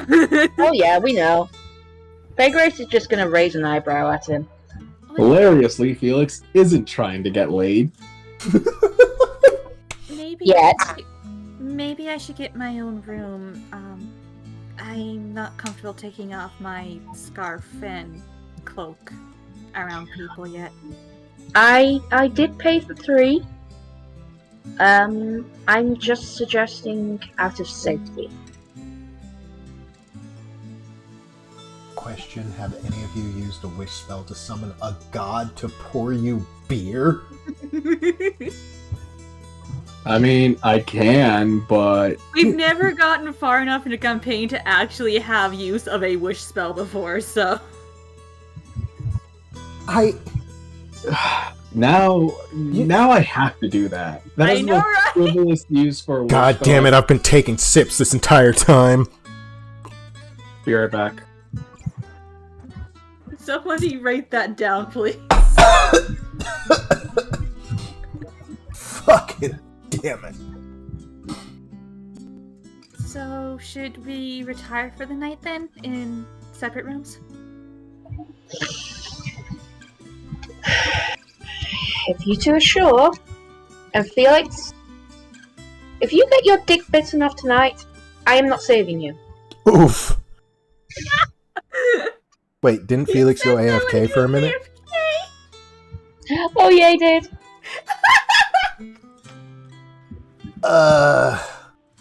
The nat ones, everyone.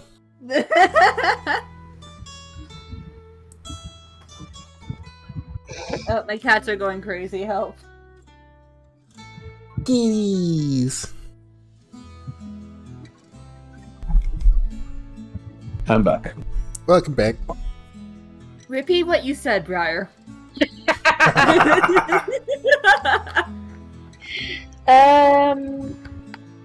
Basically, Faye Grace was like, well, I guess we are going to separate beds. And Felix, Yes, ma'am.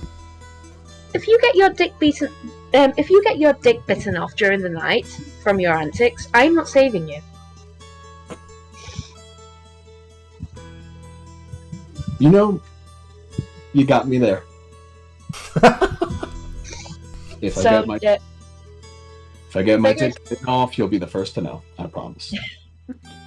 Faye Grace is just going to point a finger at him in warning and just walk up to the bartender and ask for directions to hers and Sheree's rooms.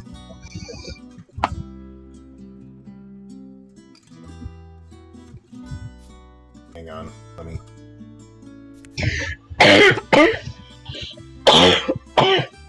You good? Yep. Alright, so when you get to the bar, the girl simply reaches under the bar, pulls out 3 keys, and hands them over. She says, alright, you're going to want to go up the stairs next to those fine scaled gentlemen at the end that your friend was talking to. And each of those keys unlocks one of the doors. Can't remember which one unlocks which door, but it's a 1 in 3 shot, you know?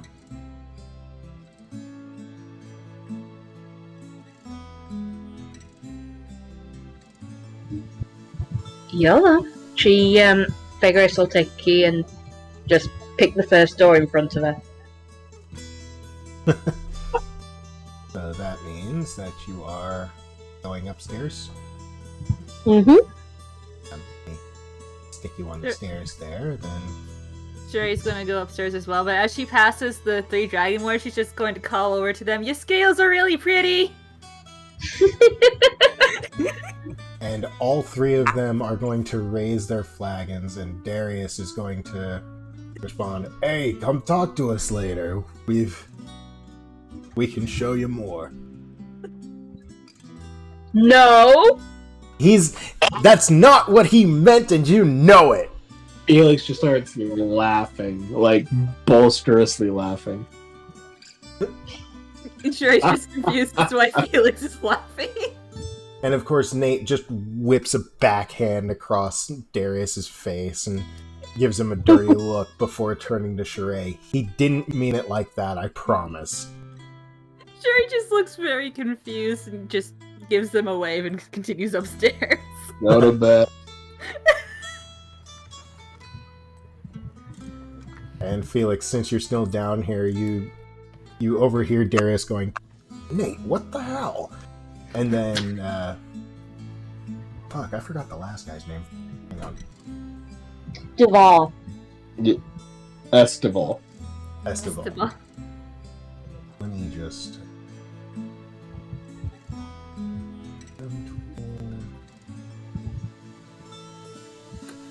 Was there an S in it? I got it noted down as Duval. Can I name him? You did? So Darius, Nate, and Estival. Oh. Okay. Estival, Darius looks at Nate and goes, "Dude, what the hell was that for?" And Estival just looks at him and goes, "You seriously have no idea how that could have been taken." "No, man."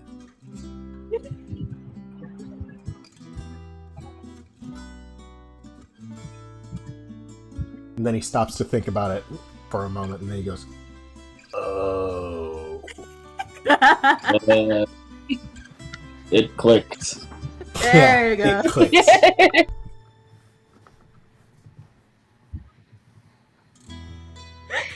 He just sees Fake Race's tiny little disapproving face peering at him from the stairs, shaking their head, and then disappearing again.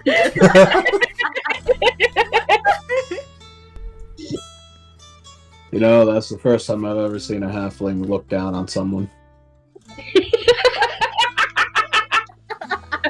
And of course, Darius, Nate, and Estival just look over at Felix, and then they start laughing as well.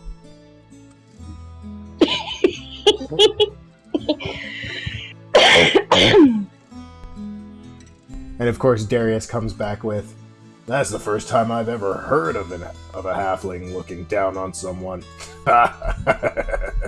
She's a woman of many talents. I'm sure you'll find out. I'm sure I will. But Hey, quick question. yes, mate. The girl in the cloak and scarf, her eyes lit up when they landed on me and my buddies over here. Any idea why? Right, I'm not too familiar with her. I met her on the way here on the carriage. So I know her name, and I know that she keeps to herself. Makes sense. You have a better chance of getting a little more information out of her from my friend, the halfling Phaedrus. I see. The way you 3 walked in, I'll admit, I honestly thought that that one of them was your daughter. A childhood friend, but not my daughter. Well, you could forgive the mistake, given how they were clinging on to you when you walked in the door. There was a lot of fog, and I could see above it. Yeah, that's fair. Tends to be a rather annoying fixture at night. So it gets foggy every night.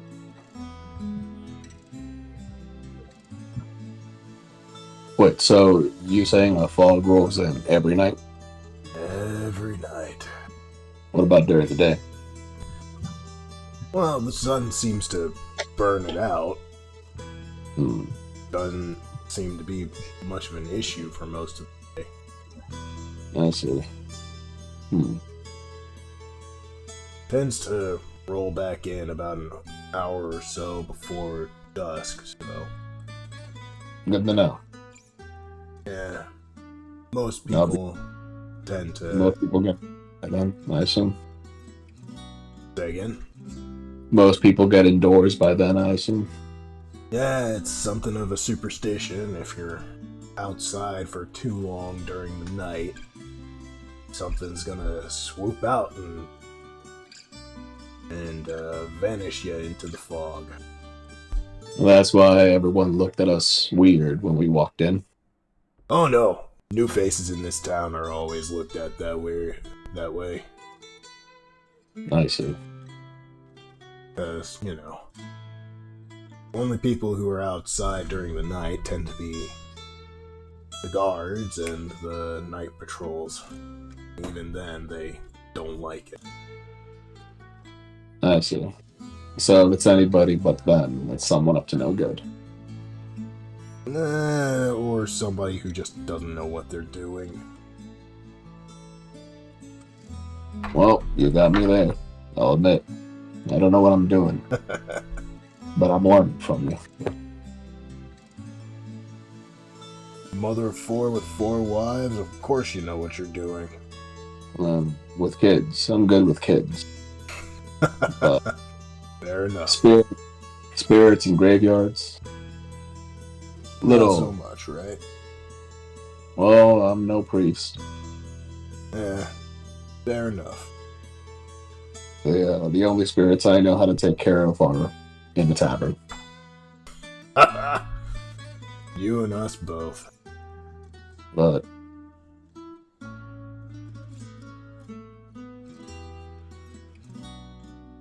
what can you tell me about her? And he, a little, it's subtle. Like, he doesn't point or anything, but he looks over to the tiefling behind the bar. Any words of wisdom? Malia. Yeah, she's really open to people, but do be careful mentioning her late husband. He doesn't tend to be very talkative on that subject. I understand. That would be if I was in her shoes. Yeah, it's just... not many people are sure how it happened. One day she was married, the next, not so much. She, locked herself in her house, in her room, for weeks afterwards. Took the owner of this here pigeon to break the door down and drag her back out for her to get back to work. As quick as she is to smile at everybody, she used to be a lot better.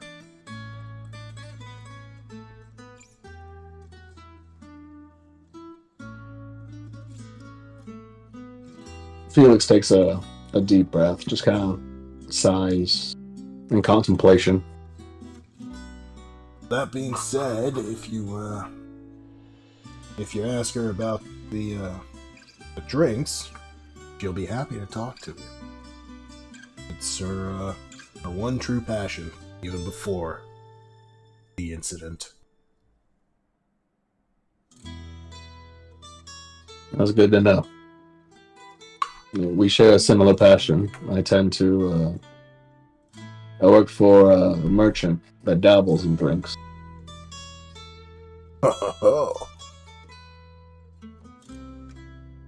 She's She has owns a few brothels across the realm, and of course, I'm Really? charged with making sure. Yes, and I'm charged with making sure that each one of them is stocked with enough food and drink to make everyone happy. Well, that's great. Seems like you already had a lucrative enough job. Why are you venturing out into adventuring? Well, that's the family business, you know. And I love family. I love to take care of my family, do what I can. And when my mother asks for a favor, I can't help but say yes. Yeah. But I want to make something of myself. Don't want to live under your parents' shadow forever, huh? My mother has never been one to cast a far shadow, least of all her family. She's more than happy to help in any way, shape, or form. But Yeah, I thought most fame and madams fortune. tend to be. I thought I'd find fame and fortune on the battlefield, and all it got was a headache. Yeah, battle isn't all it's cracked up to be. No, it is not. And I found that out the hard way. Too much romance and chivalry and knights. The stories really don't paint it justice, do they? I've read accounts, but written by soldiers, but never actually been to war myself. There ain't nothing pretty about men and iron slamming into each other, getting dirty, covered in blood and mud and nightmares. It's romantic in plays and bards' tales, but to live it is something else. Yeah. Yeah, I bet. Consider yourself blessed. I wouldn't wish it upon my worst enemy. And I had to face them on the battlefield. Ironic enough, but fair. What was her name again? The bartender? Malia. Malia? Yeah, Malia. Well, Speaking of, said tiefling has come over with a small smile to offer you a refill. Miss Malia, I will happily take a refill, but what do you recommend? I've already tried the centuries-old ale. Delicious, by the way. But what else do you recommend? Well, we have the... When she starts speaking, Felix just leans in like she's the most important person in the world. She doesn't seem to notice for a moment as she's got her eyes turned to the ceiling as she thinks. We have the bespoke ale. That's not actually bespoke, it's just the title. Just what we call it. Tends to be left to sit and steep for a couple years each barrel. Do you enjoy it? I think it's one of our better brews.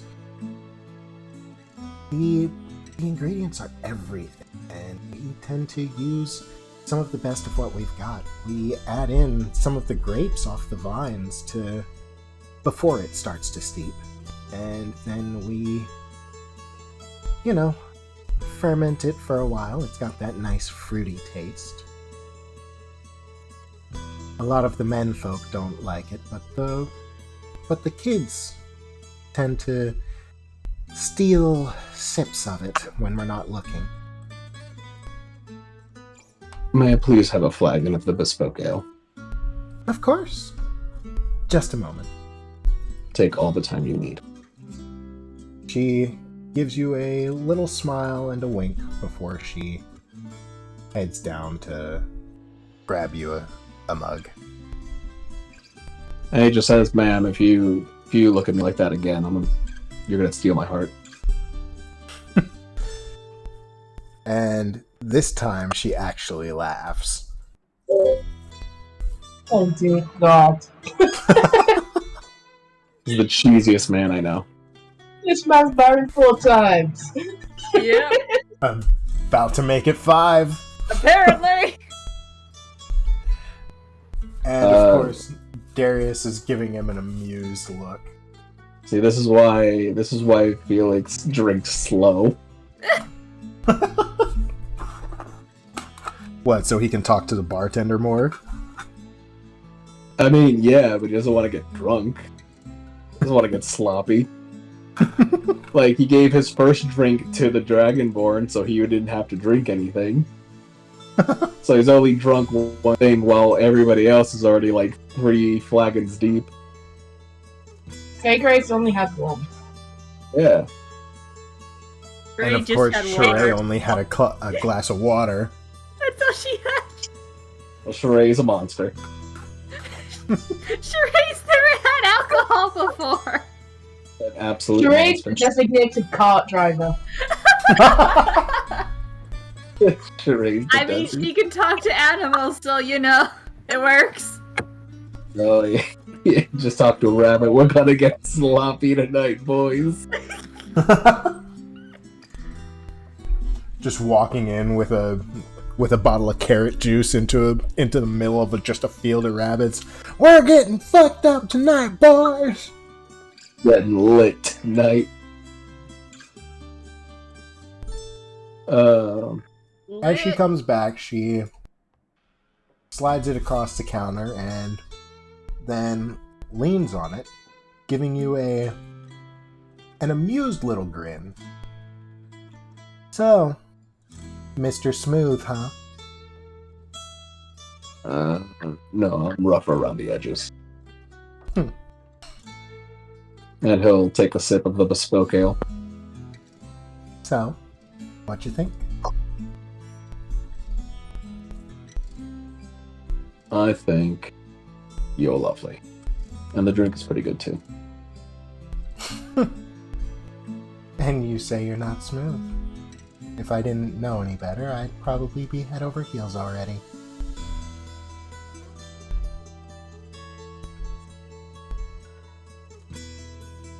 Well, you got me there. Now I'm the one that's flustered. But I would like your time, your company, if you'll have me. After your work, of course. Didn't your girls tell you not to? They told me not to break your heart. Fair enough.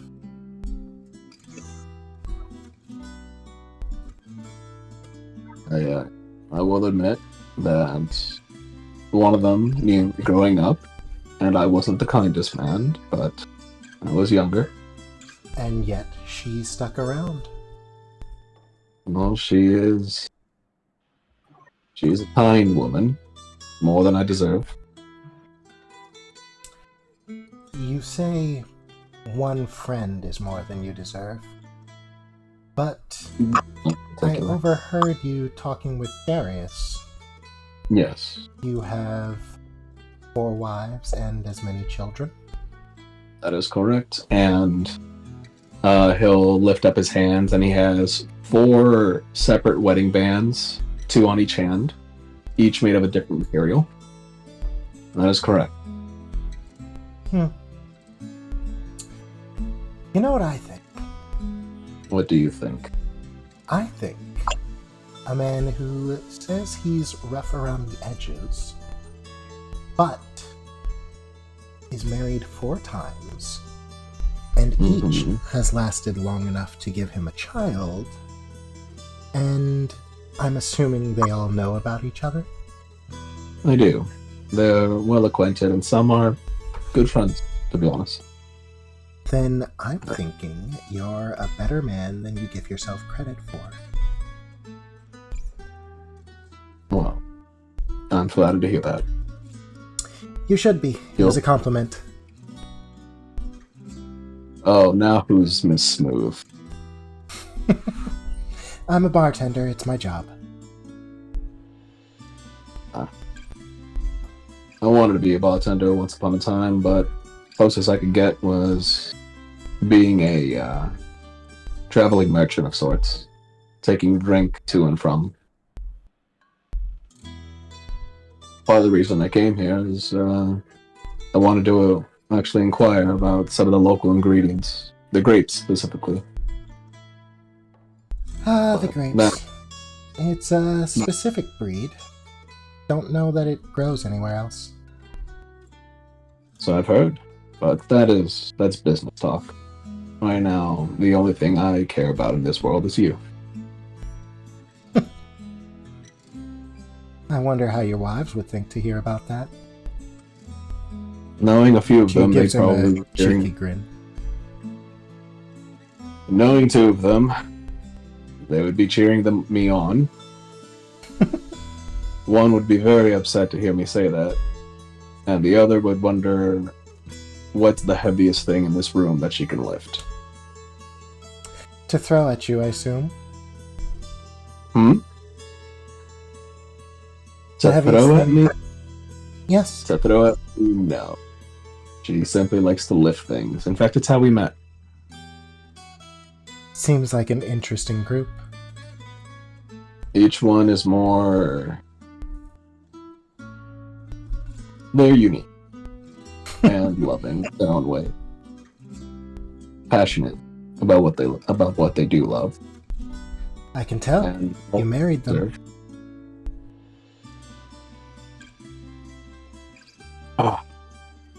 But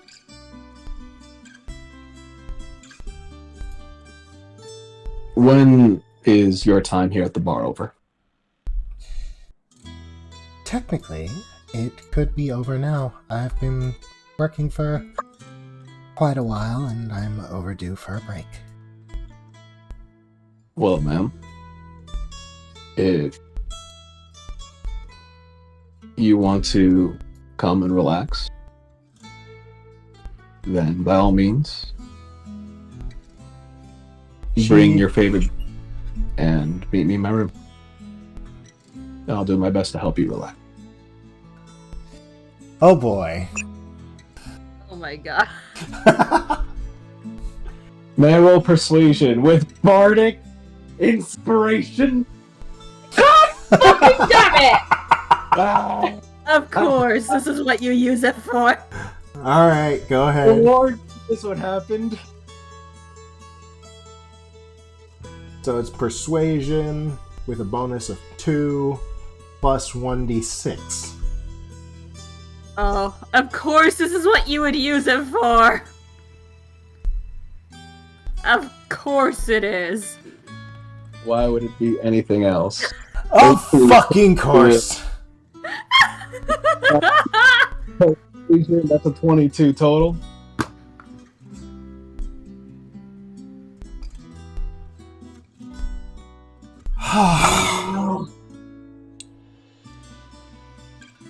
She looks up and down the bar, makes sure that everybody's taken care of as far as drinks.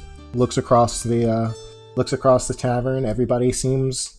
Everybody's topped up, and so she gives you a smile and a wink, and then leans over, nudges your key towards you, and says, "Give me 5 minutes." Take all the time you need. And he'll take the key and head upstairs, but he won't go into the room yet because he fucking doesn't know what room this key goes to.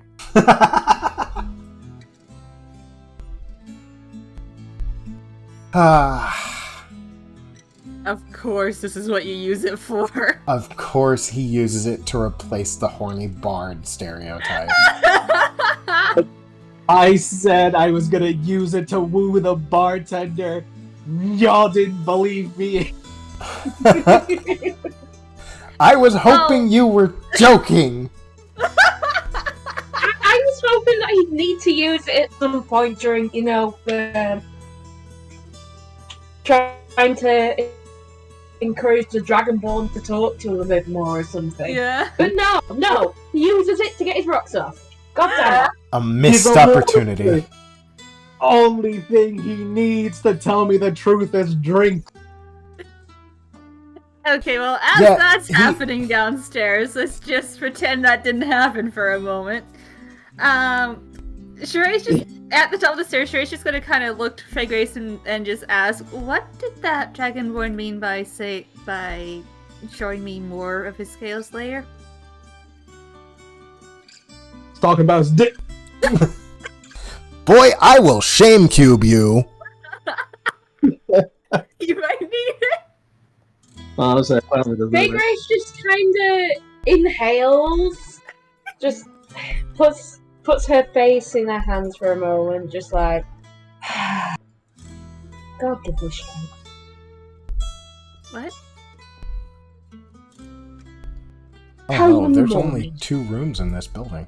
Ah. Wait. Let's just say that if a man offers to show you something later, it's not as innocent as you usually think. So, say no. Generally, generally he's intending the showing to be a bit mutual.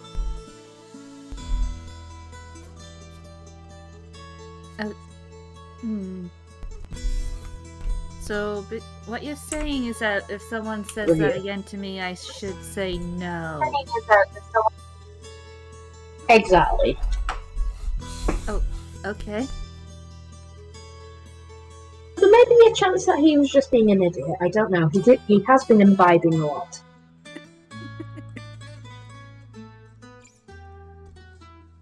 And he has been really happy to see somebody new. Very true. But of course they And don't you- know that. They don't know that now. Because they didn't ask. And none of them thought to ask why Sherry was just kind of very happy to see Dragonborn. So they will never know.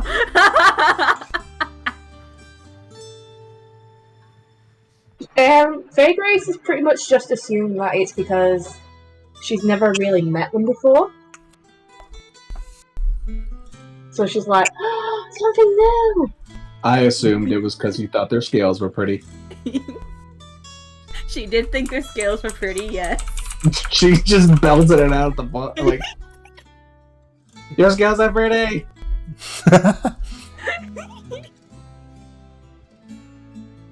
So which rooms are ours?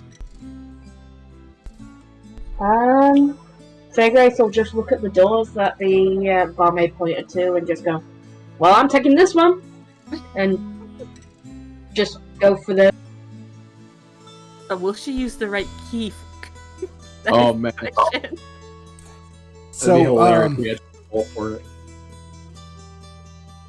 this tavern only has 2 rooms.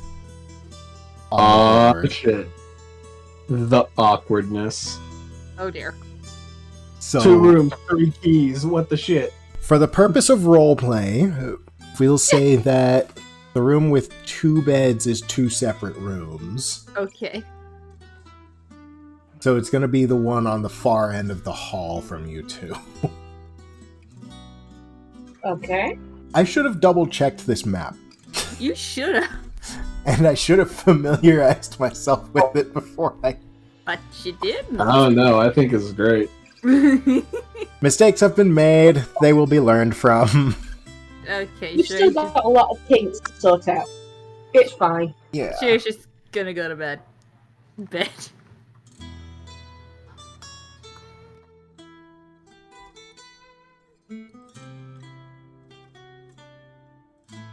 I'm not gonna lie, I'm having a pretty good laugh at the moment. Because if you hit Meanwhile, the next tab key, you get to see the names of the models for the NPCs. If you click what? If you hit the tab key, you get to see the names of the models. Oh, nice.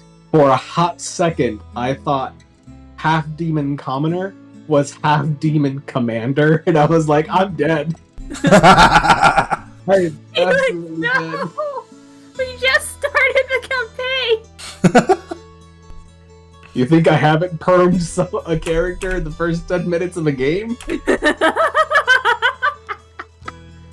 Ma'am, my character is smart. I am not. GG on the prep. Yeah, very much GG on the prep. You did it. Always Alright. knew you could. So are we all going to our rooms? Let's get Faye Grace into her bed. Ah. I'm so funny that you can't figure out how to open doors. How do I see the second floor of the building?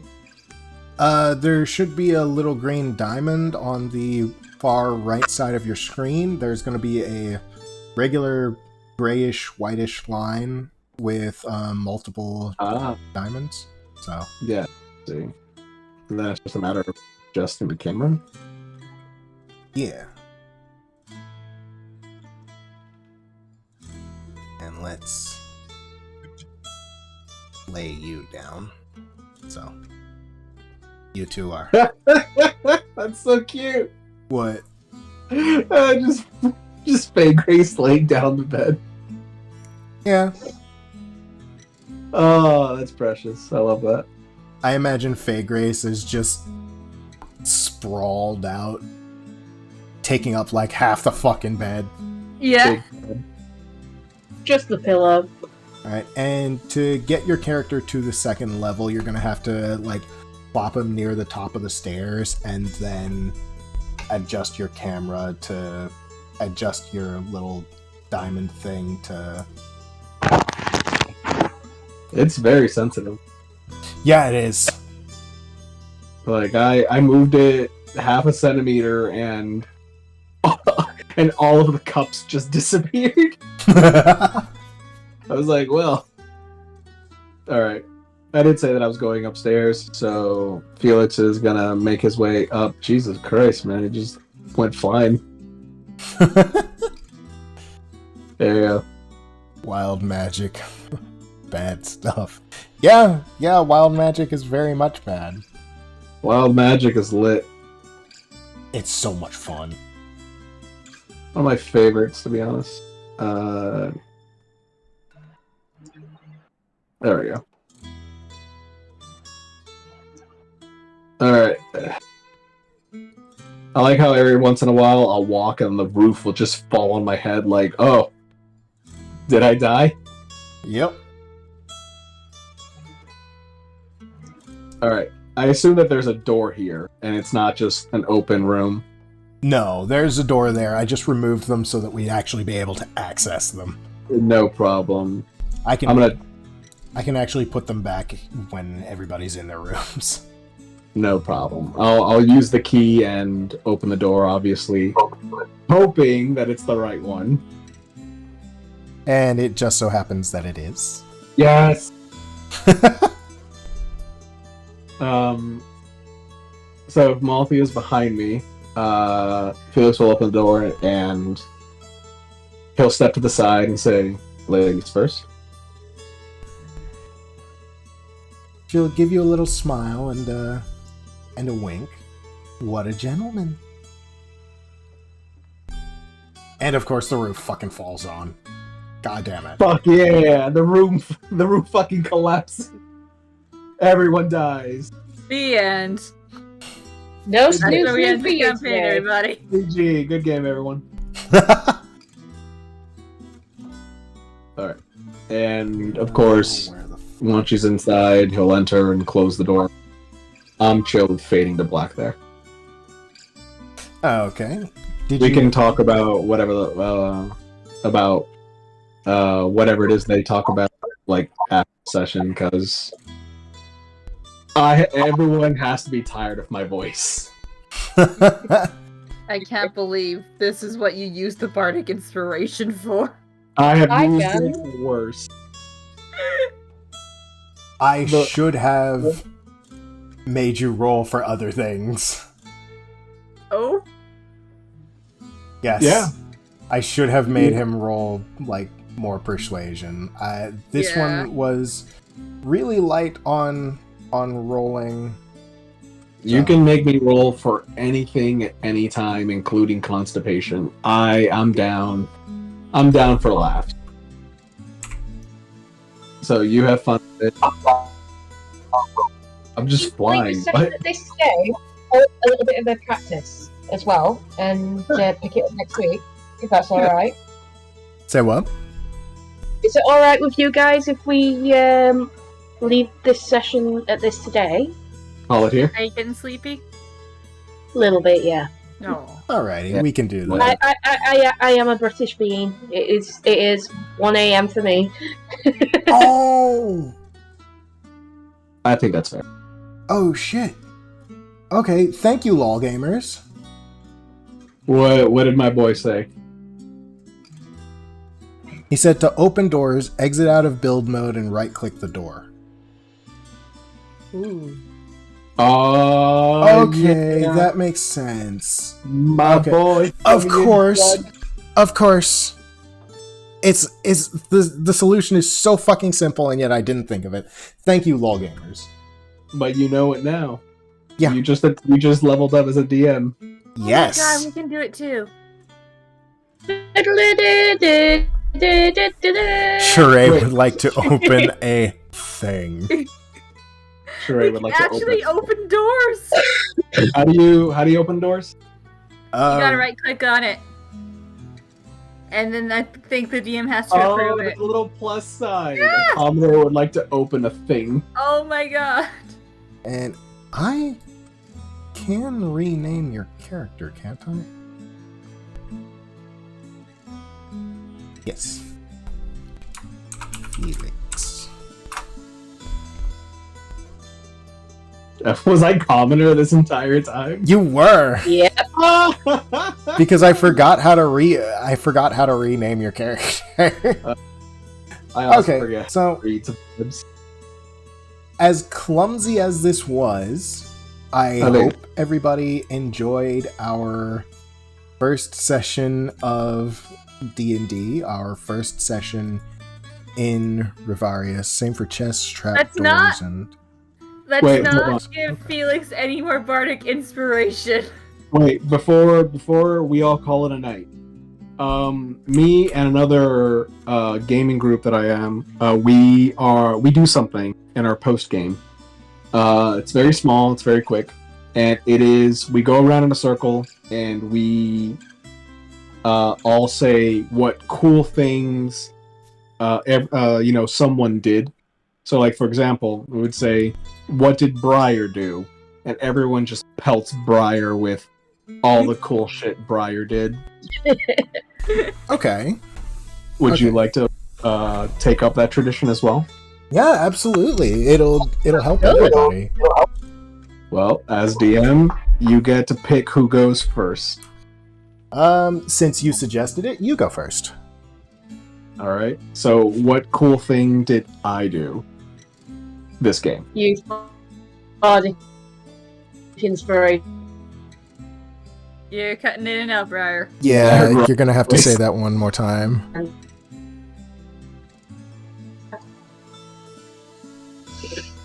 Briar, I hope your One internet second. connection clears up. Um, So you can feed my ego. Is this better? Yes. I Yes, can hear that you. is much better. Use bardic inspiration to bang the bartender. Somehow I knew she was gonna go straight for Let's that. never give Felix bardic inspiration ever again. Yeah. Listen. You give me bardic inspiration, and I will fuck it. Let's not introduce Felix to end dragons. Yeah. Oh, Like no. one of Felix's wife is a dryad, so he'll fuck a tree. You know, like A literal tree. a literal living tree. Oh my god. Nothing is safe.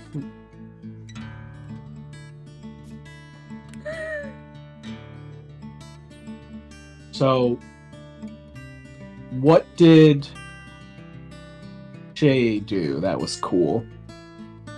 She actually picked up one of the she picked up one of the first ends of the plot threads that I was actually planning on weaving into this. So that was I was about. Go ahead. Finish. Oh no, I was just gonna finish off by saying that was really nice. It was partly because she rolled well, but that was really good. I liked it, and I loved how she went and pursued it. I was gonna say something similar, where she was the one who found the spirits, or like the correlation between the eeriness of the town and the activity of wayward spirits, and us putting it together was because of her, and I thought that was really cool. How one role just kind of pushed everyone in one direction. Yeah. So 10 out of 10 on that, Shay. Yeah, absolutely. And what did Briar do that was cool? Personally, I think that Briar does halflings so much justice, because like so many times we see halflings and they're just like these like hee hee hoo ha I'm short kind of characters, but like I don't know, Briar, like Fay Grace stands so tall in personality, and Despite her physical lack of stature. like small size does not stop her at all, and I like it. I liked how in the beginning, like she had to like hold on to Felix's coat because there's a like knee-high fog, or like thigh-high fog. But like as soon as she gets into her bar, she gets into the element, she just becomes this force. Yeah, she doesn't act like one of those hee I'm short. She's a lot more like I am a fully realized character. I am a person. I am Fay Grace. I am essentially a human being. Despite being a halfling, I am a human being. I have my own thoughts and mind and personality. And I really like It's amusing me that she's apparently Sheree's mother now. Yeah, she's the adoptive mom. I think she's going to be the group mom. Probably. Not really possible. I mean, she did work in a tavern, so that basically means that she can cook. That is true. She knew what she was doing here. With as well. And Briar, you never chipped in on what Shay did really well. Oh, right. Honestly, I kind of agreed with I mean, I really like the your scale pretty part of the show. Oh my God. Where she was heading up the stairs. But I also really liked how easily she slipped into information gathering.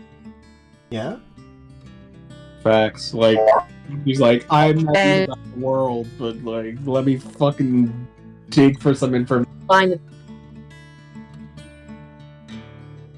Like I love how easily it came to Sheree, and how even though they were still a little bit wary, Sheree put them at ease. She has a very soft aura about her, a very likable aura. Yeah. And I mean, if anybody had rolled insight, they would know. They probably would have seen, if they'd rolled high enough on insight, that they looked at her and the way she was acting, they saw essentially an innocent child who just wanted to help. And as much as they didn't want to tell too much, they were put at ease by her innocence and the purity of her desire to help. So that's something that really helped in this situation. It's not always going to help. If anything, it's probably going to work to your detriment at some point. If that innocence sticks around for too long. We're gonna get robbed. Sheree is going to get robbed, probably. But yeah, in this particular instance, it really helped how innocent Sheree was designed to be, and how she actually portrayed that. Oh yeah. And what were you going to say, Briar? We've talked about What's been really, really cool about the DM's done? The All DM. of this shit together. I wrote the story. I didn't design this board. No, but you've been working really, really super hard to put the story together for us. Yeah. I still feel like there's a lot more work for me to do, and I'm There is. not Even sure. Gamer agrees with us. There is, but you're doing an absolutely amazing job for a new DM. Yeah, my dude. The fun of the experience, anyways. Yeah, I'm having a good time, like, throwing you guys into this story, and it's going to get interesting, I think. I'm not gonna tell you much, but you guys are on the right track, actually, to getting into the wider world of this story. You guys are on the right track. It's gonna be awesome, and we're gonna fuck it up. I hope so. I fully Knowing plan. us, we're going to mess up at some point. Listen, at some point, we're gonna find a boss, and I'm gonna try and get as close to them as possible by pretending to be a pizza delivery guy. Do they even have pizza in this world? I will They invent could. pizza. I will invent cheese pie. Oh boy. But yeah, as much as you guys are extolling how well I'm doing this, I really hope that I can build up and keep up the momentum. I will be the first to say that I have, number one, I have no idea what I'm doing, and number two, I have no idea how well I'll be able to keep it up. Listen, So- as a DM myself, I'll tell you this. You know, planning, a plan is a bad idea, but planning is essential. And what that means is just don't make a set step-by-step plan for what you want to do with your players and their characters, because players and characters are nightmare monsters that you're never gonna be able to control. Somebody actually made a meme that says, you know, by the end of the campaign, your character is looked at by the boss as a serial killer that just won't fucking die. Toru, Yeah, look at what Lol Gamers has just said. yeah. What did my boy say? He said, first thing he said was, he tells a good story, and then he said, I've been playing for over 10 years, you're a good storyteller, your group will have fun. And then, Part of hello, Grimbeard Adventures as well, we're just winding down our campaign. For Our the night, session anyway. our session 1. He says, the Tailspire community is huge and most are available for help and encouragement, myself included. And I will probably take up somebody on that. Thank you so much for that. Yeah, and LolGamer and Grimbeard, both of you, thank you for the follows. That As was well. so goddamn wholesome, my heart. And if I'm recalling this correctly, this will be something we will at least attempting to do every Sunday now. Yeah, we're going to be trying to do it every Sunday. There are going to be some Sundays that we're going to skip, because you know, life is going to get in the way. It's the Sabbath. Yeah. Yeah, But for the most And, part, it's going to be consistently on Sunday unless, you know, life happens. yeah, and I'm. This is going to be one of the harder things that I've ever done for fun. But yeah, We have complete faith in you for some reason, but we do. I will. If you have any questions or anything about DMing in general, just reach out to me. I'll do my best to like give you some advice or whatever you need. Yeah.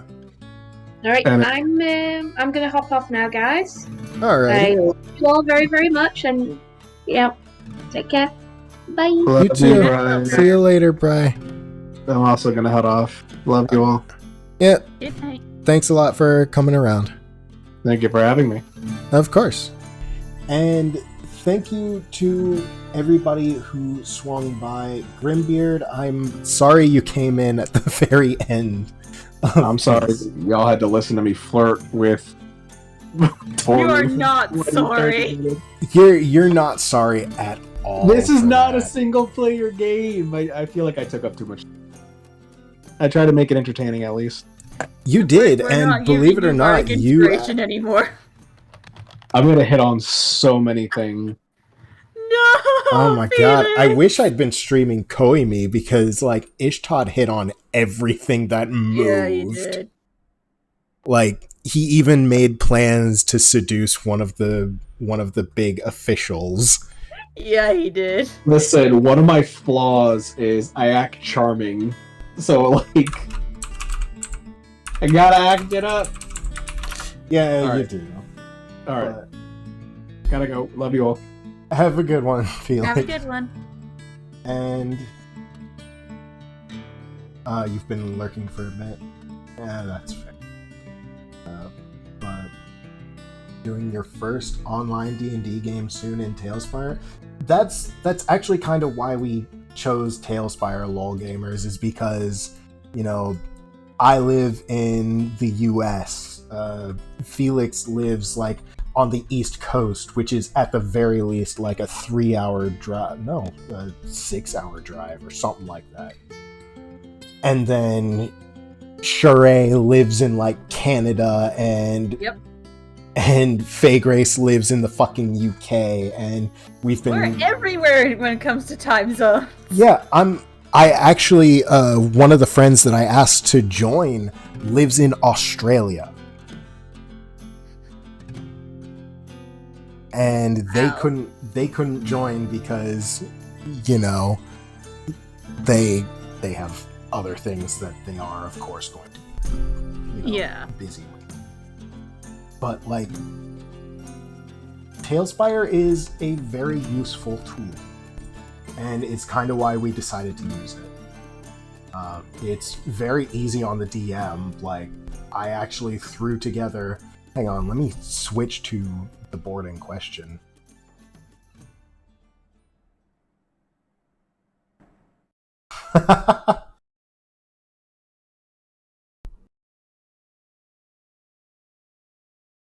But yeah. I believe Toru originally wanted at least 4 people in the party, but we Yeah. can do with 3. We can do with 3. But yeah, this is the map that I put together. Yeah, the little bar that you put together.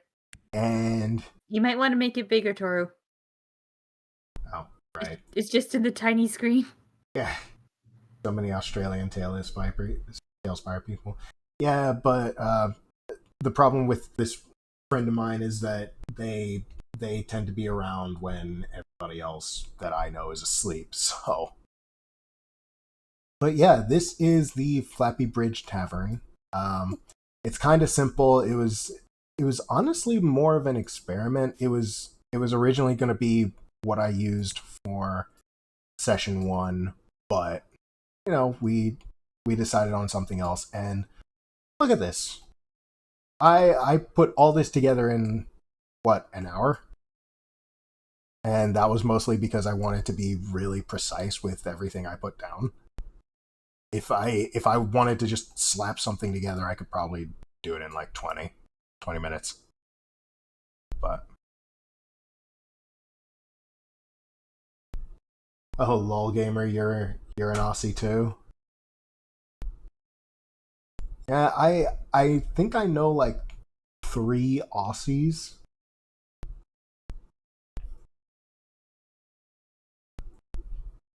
Yeah, it's the first map that I ever made, and I'm planning on making a whole bunch more.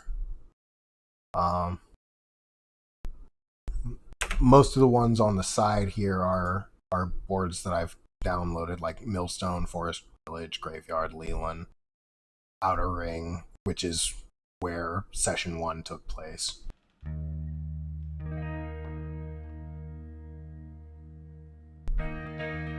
I really liked this one because it captured the look of the town that I was planning on. You know, the tired little forest town. Oh, nice. I actually added on this little corner of the field and then, like, everything past the wall. It's really simple, but I was trying to expand the map a bit. But acquisitions. And then he accidentally oops when putting down the trees, and trees started floating on top of each other. Shh, they don't need to know that. Now they do. Yes, Did you now get they rid of know. all and of the it's floating trees? Oh my god, now I'm gonna have to go look for them. Oh, nope. Apparently I missed one. Hey.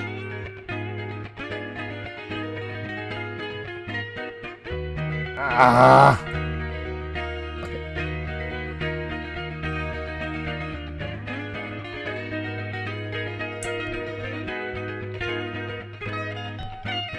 Okay, apparently I got all of them. Okay, we're good. Also, you saw nothing.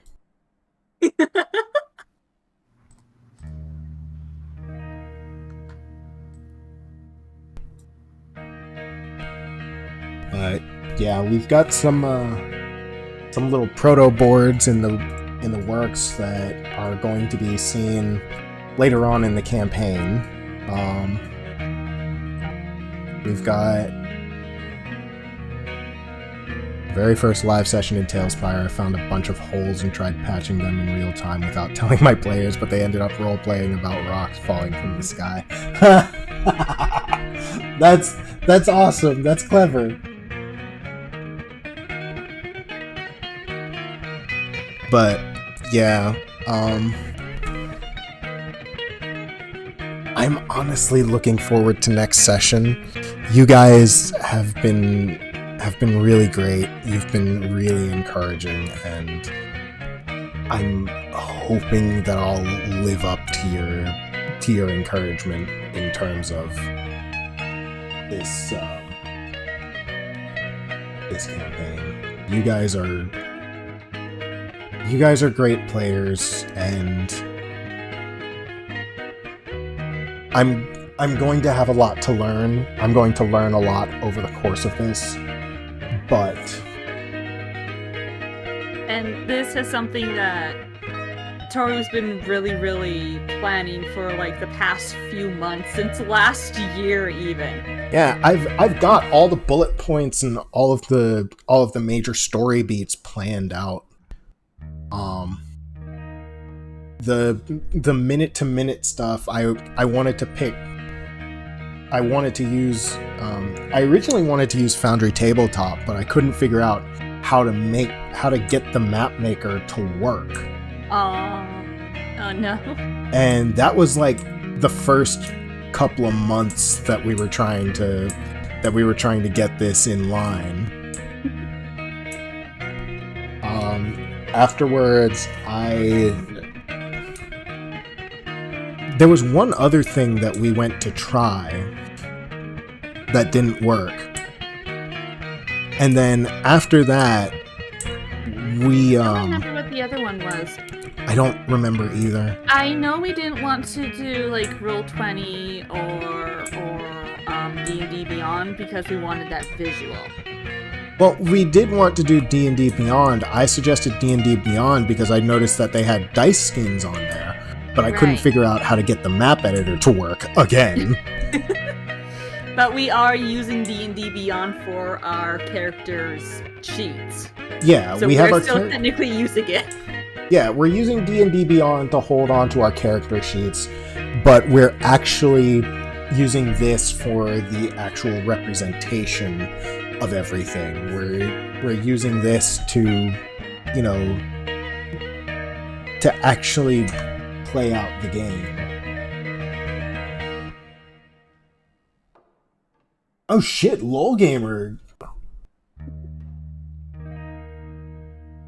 LOL Gamer just subscribed. Holy shit. Yeah, I can see that. Yeah. I think he just made his night. He did! Oh! Tara, are you good? I think so! Yeah, I think you just made his night.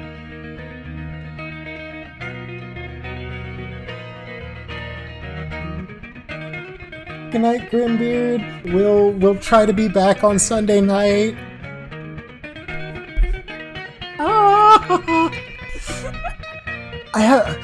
The thing is, I know I can get subscribers, but I've been more concerned with like getting D&D up and running than figuring out what's up for subscriptions.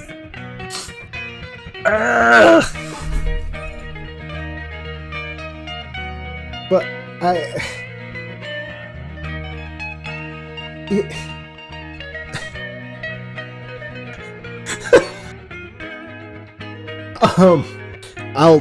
I'll figure out something in regards to subscriptions. I might.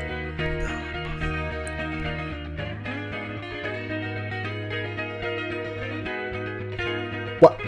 You? Well, that's actually not a bad idea. Get all your players in chat while you build as well. Say what? Look at what Grimbeard typed.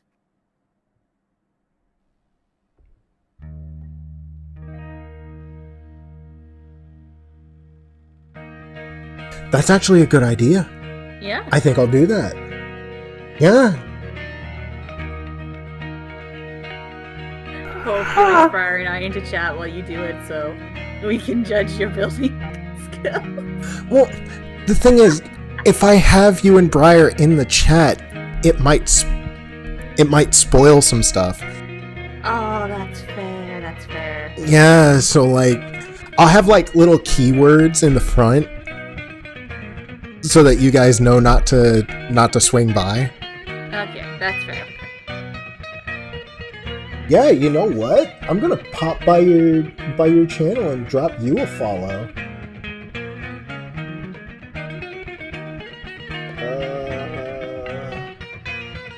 Where's the follow button?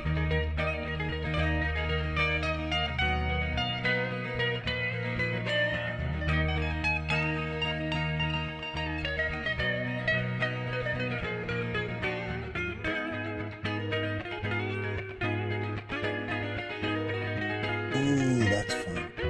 And Woody is a good builder to get tips from. So, Grimbeard and Woody are two people for me to...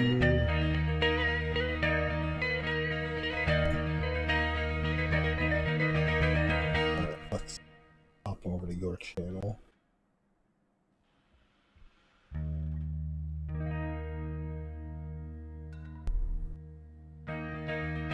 But yeah, okay.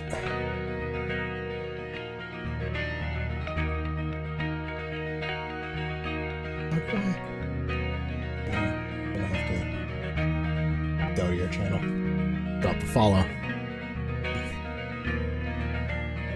Oh, yeah, that's fair. I really should. I probably will. Yeah, if there's certain things that you don't want us to see while you're building. Yeah, no, especially if there's like hidden passageways and like traps and shit. Or things that pertain to like certain plot beats for our characters as well. Yeah. Yeah. But yeah, fucking hell, LOL Gamer fucking subbed himself and then fucking gifts gifted subs to Briar and Wizzy. What the hell?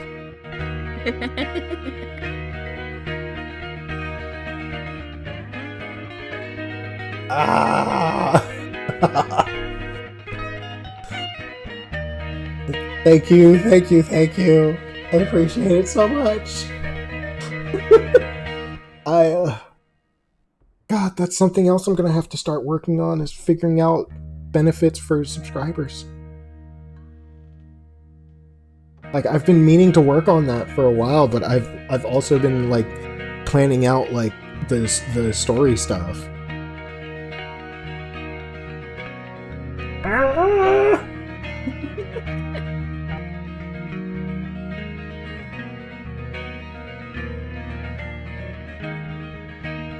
3 subscribers in 1 Can night. we just all agree to never give Felix Bardic Inspiration ever again? Unless you're in a fight. Unless we're in a fight.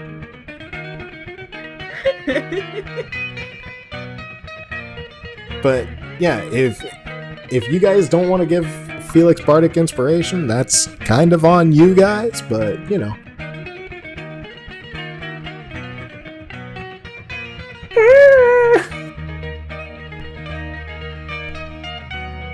Well, considering what he used it for, Toru. Yeah.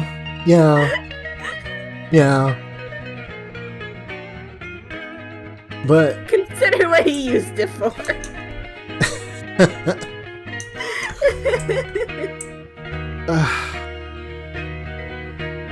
oh my god. Okay, so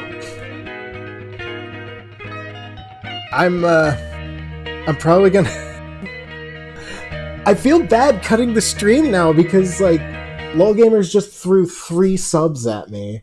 I've got Grimbeard in here giving me advice too. Well, why don't you do a little bit of building then?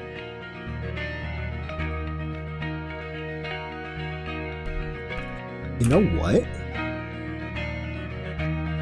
I should probably work on the Shavarian Temple Chamber because I haven't touched that in forever. Yes. Like, yes, I yes, yes. started it, and then I go enjoy the rest of my night.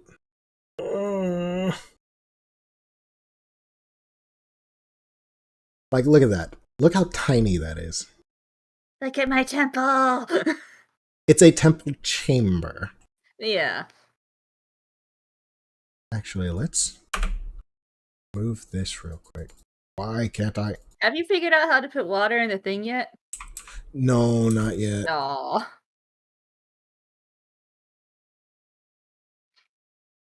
Move this up a bit.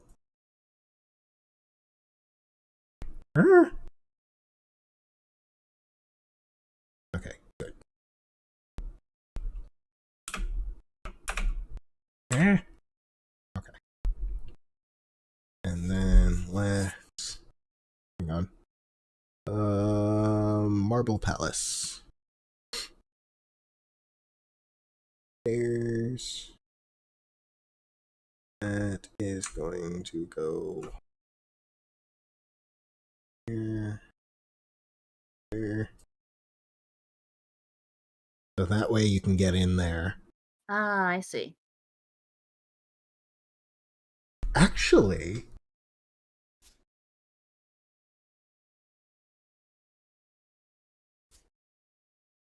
here's an idea.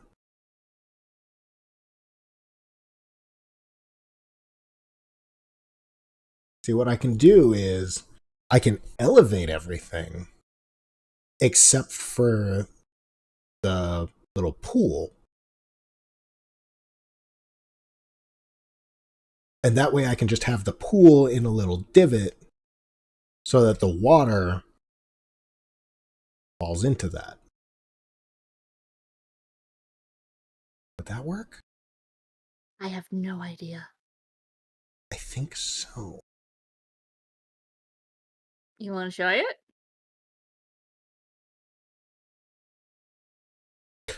Well, it's just the only question would be, do I want to do that and then not have anything else underneath it? in regards to altitude.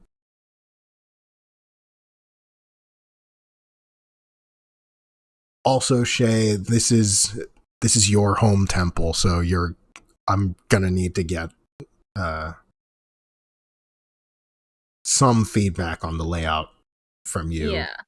I'm Well, gonna this is need, only one chamber, so yeah, but I could do the entire temple if I wanted. I have the space. that is Cause like, true. Yeah, this is going to be where Shure came from, and he's already shown me this tiny, tiny space that he's made. So this is nothing new to me. yeah. Like, it's just a simple temple chamber. But I'm thinking it's probably a sacrificial chamber of some sort. That's got some sort of damage to it. A Mate, go enjoy the rest of sacrificial your night. chamber. I don't know. Well, I mean, considering Shivara's alignment, that probably wouldn't be too far off the mark. Yeah, because she's chaotic neutral and veers towards chaotic evil. Meanwhile, the character No, she's I'm lawful neutral yeah. because, her whole thing is making deals and all that. She's Yeah. lawful neutral that veers into lawful evil. So, Meanwhile, the character I play that follows Shivara is chaotic good. Figure that one out for yourself. oh boy, the plans we've got in motion.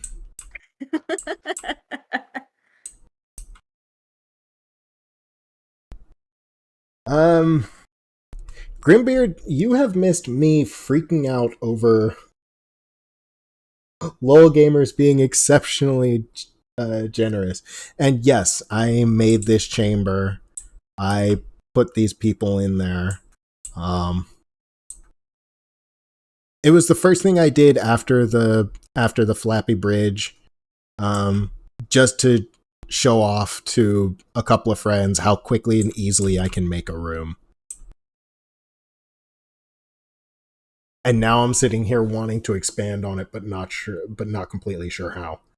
Because it's supposed to be a temple chamber. And I'm kind of thinking about building the rest of the temple now. Because we might be coming back to visit it at some point. And I want to have the map on hand just in case. Actually, you know what? No, I need to have it in a little divot so that... Urgh!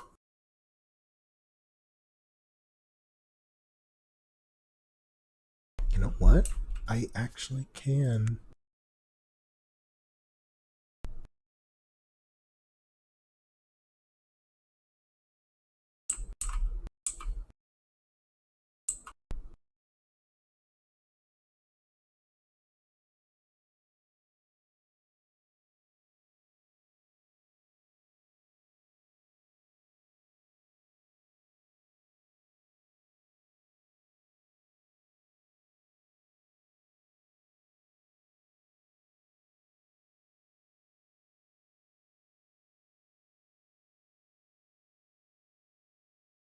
Yeah, it'll be great for an encounter.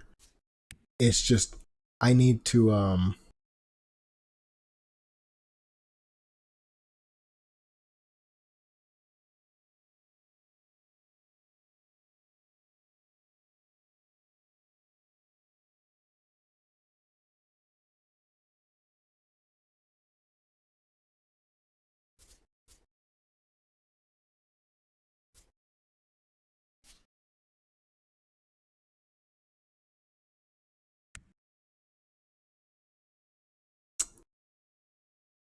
find a way to get it elevated.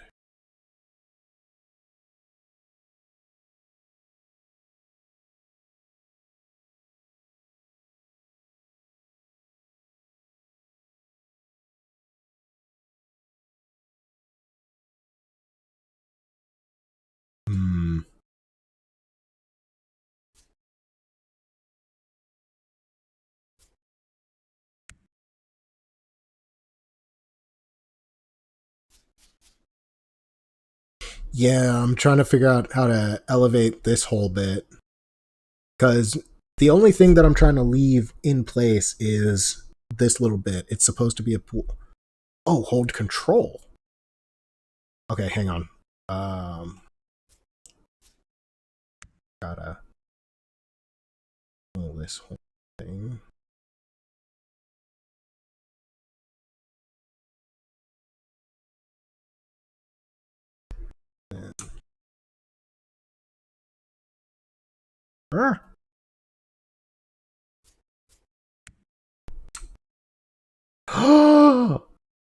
Oh my gosh, thank you.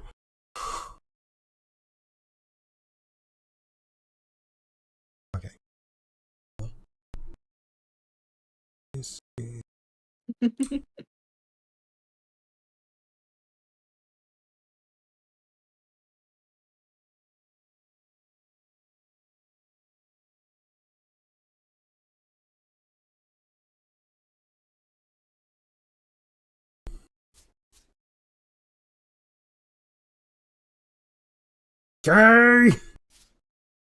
Okay, so that's really good. This is really good. Because now I've got the rest of the floor elevated, and this can be like a chamber at like the bottom of the temple.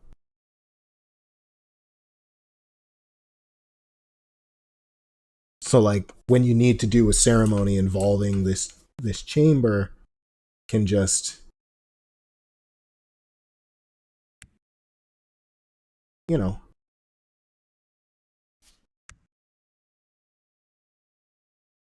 have the water filling this little Yeah.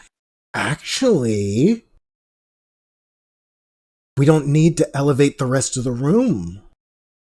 We don't? No. What do we need to do then? Hang on. I've got an idea. Oh lord. He has an idea. We should run. It's too small. Actually, no. Not too. That's not too tall. We just put this here, this here. Oh, you're making it as part of the floor instead. Yeah. Oh, I see. See, because they have this thing here.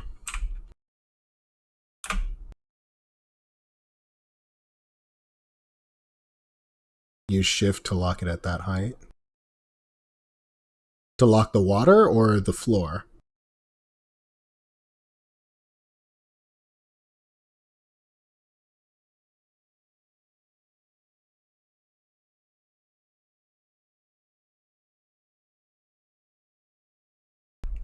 Oh, I'm gonna need to move this.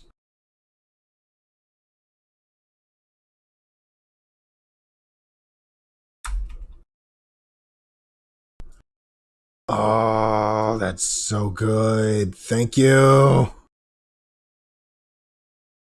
See, I should have gone to talk to the Tailspire community a lot earlier. Are you learning now? Yeah, I am.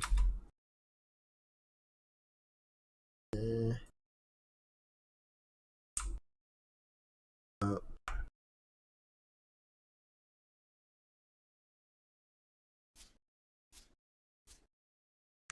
ah!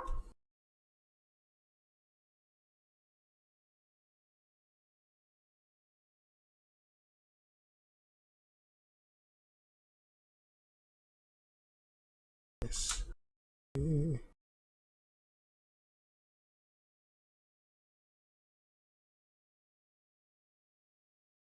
Yeah, I'm probably gonna finish these little edits and then pop off the night.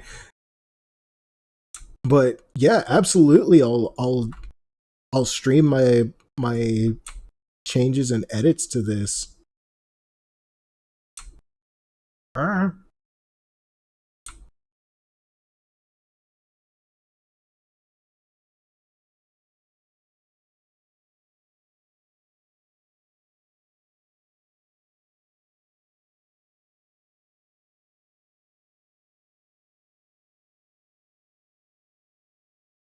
That needs to go. That.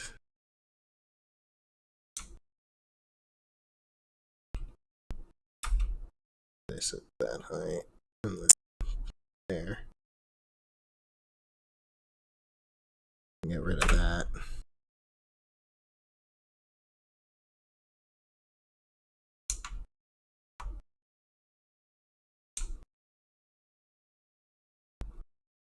Shift.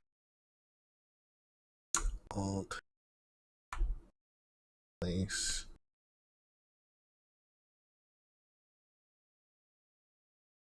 Place.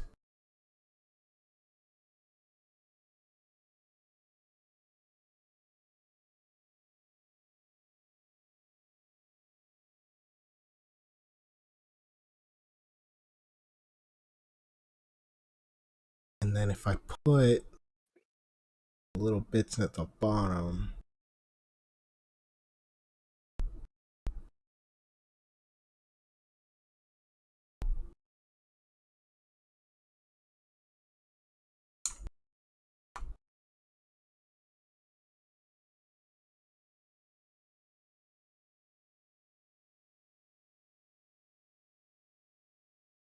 oh, this opens up so much.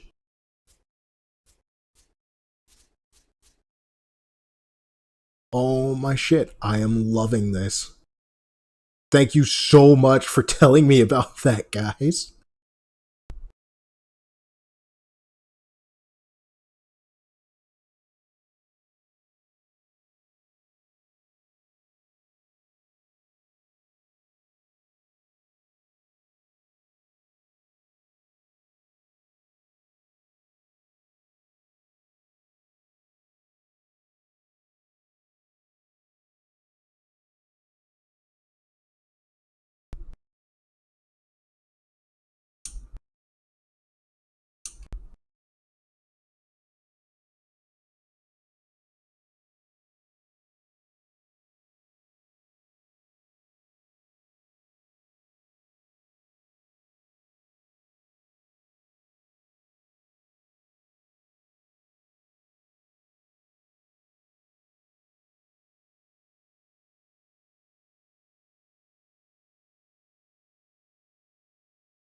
Oh, this is becoming so much better.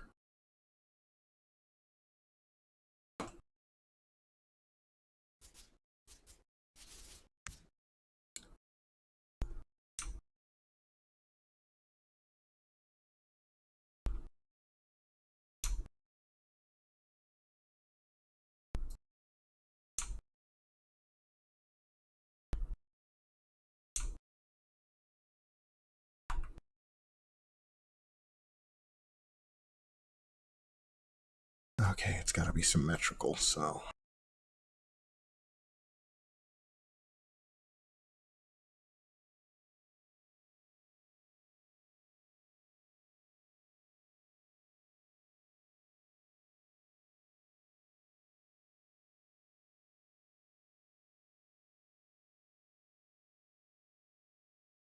Okay, so did Discord just break for you as well, or was it just me?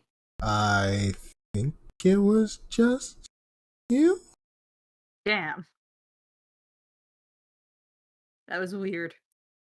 I have no idea what happened. I've been reveling in my new Oh, so if abilities. it broke for you, you wouldn't have known. Say what? You're also in streamer mode, so if it had broke for you, you would not have known. That's fair. That's very fair. But look at this. Like, what are you thinking of the edits? Like, Oh, that's interesting. look at that.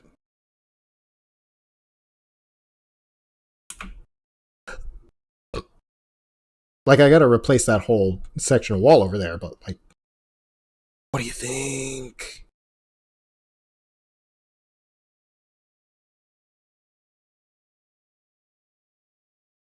Like, oh my gosh, I love this.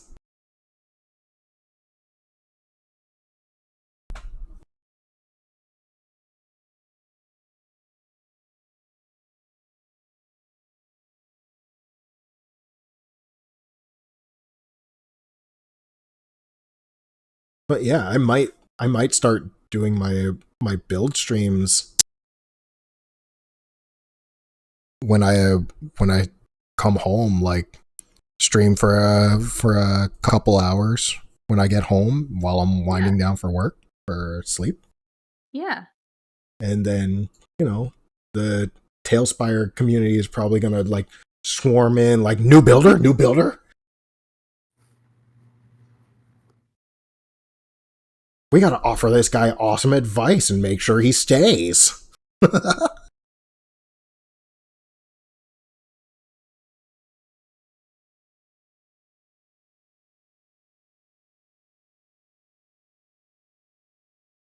And I promise you guys, I really do appreciate your input. That opens up so many fucking doors. Like, before, if I had wanted to do something like this and like elevate a section of the room, I would have like put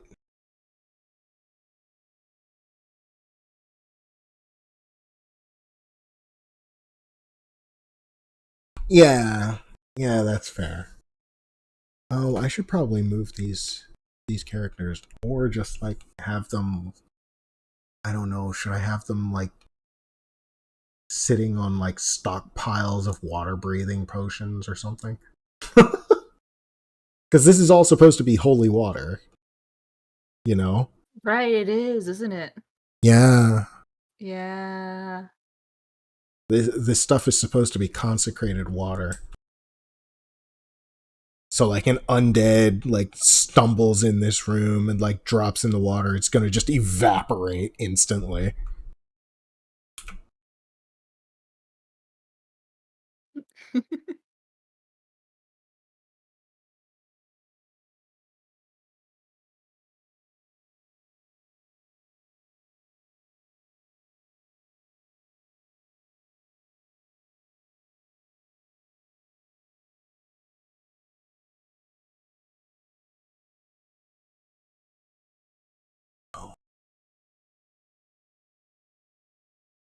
There.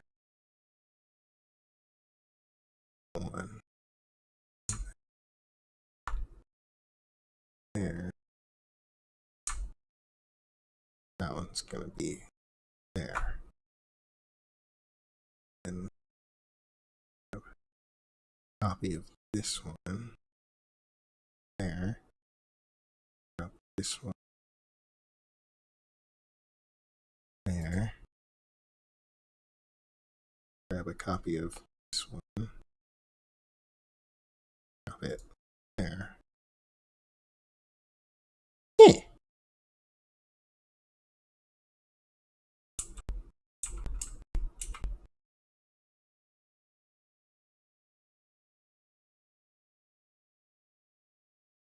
This is a little jank, but I'm gonna make it work.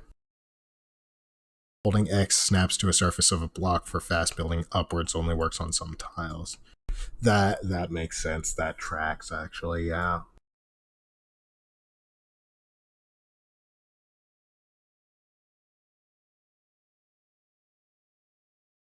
And like think about it, like the way this is built, it could be they're letting the holy water like flow out and then like down the mountain and into the rivers. So like the surrounding rivers are just like they're flooded with holy water, which would make sense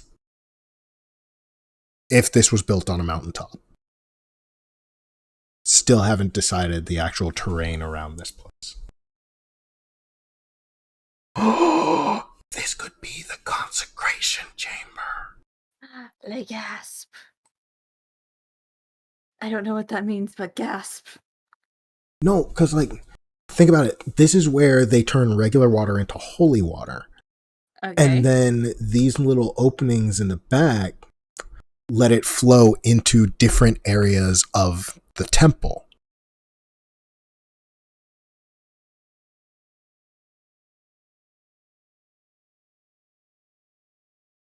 Would that make Okay. sense? I'm still confused. What part are you confused by? Yes. Okay, so You know how this is all supposed to be holy water, right? Okay. This is the consecration chamber. This is where it goes from being regular water to holy water. Oh, so it flows in. No, it flows out. Oh, it flows. Okay. Like, Okay, it flows out. they have like, I don't know. They could have it like being funneled up in this little area. Like they have little openings like in the corners that are like really small and like you can't really tell they're there. But they put up enough water that it keeps the water in here relatively level. And or it could just be like here the water comes in through here and then it fills this area, and this little area here is where the actual consecration happens, and then the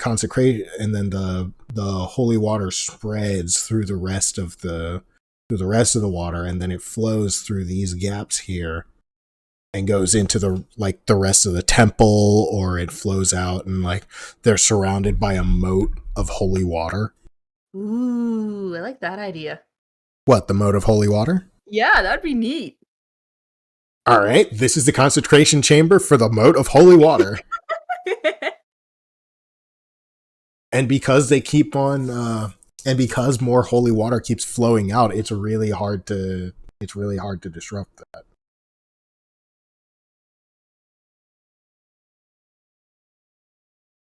Like, how does that sound? Yeah.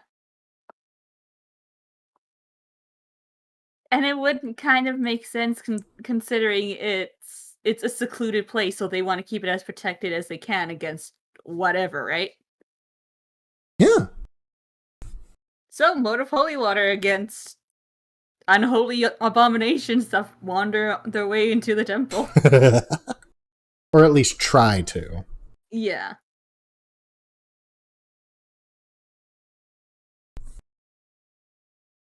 Yo, I am loving this.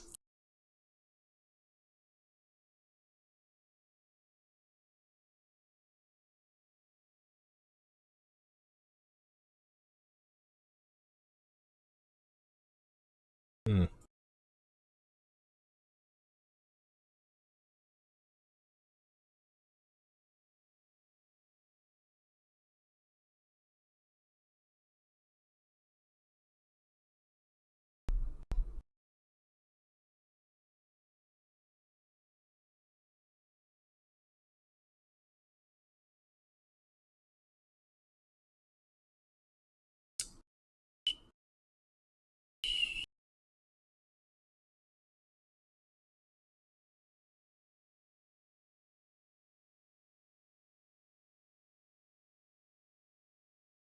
Rid of this. Back to the floor. This.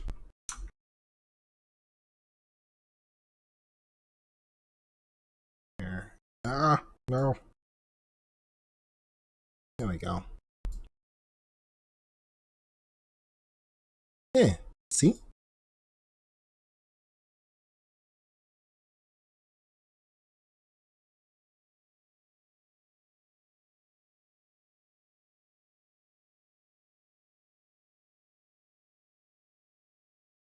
Yeah, I approve of this. Now we just need to put a little bit more in here.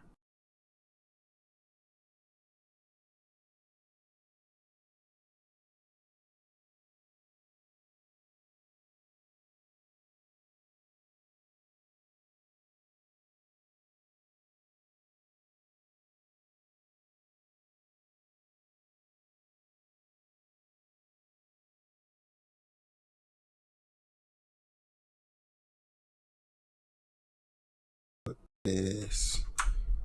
Switch the orientation, drop that there. Yeah, and like this wall here could be like where you enter, and then you do your rituals or whatever in this little area where the holy water is most powerful. Yeah.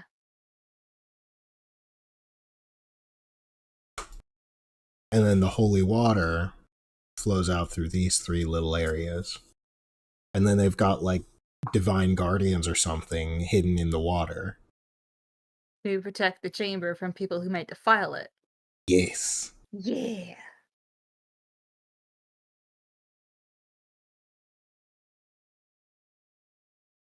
Which may or may not be cause for concern at some point during the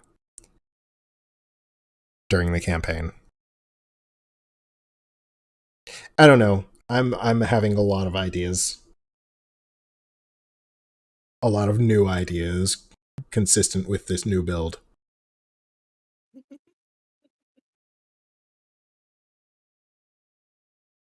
Oh my gosh, I am loving this. I can tell you're having a lot of fun right now. It's great. Yeah, because like being able to do so much more,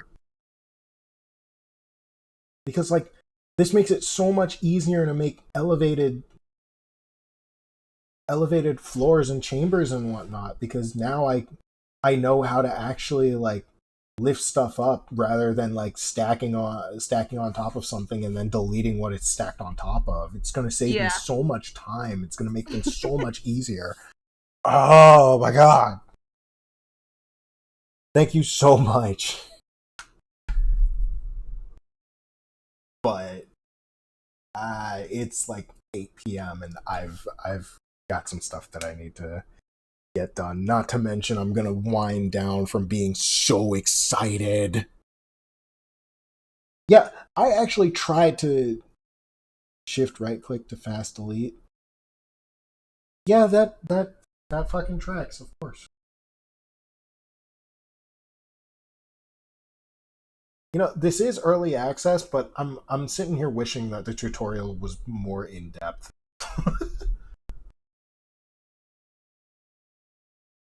But yeah, thanks a ton for hanging out, LOL Gamers and Grimbeard. Thanks for the follow, and LOL Gamers, thank you so much for the subs.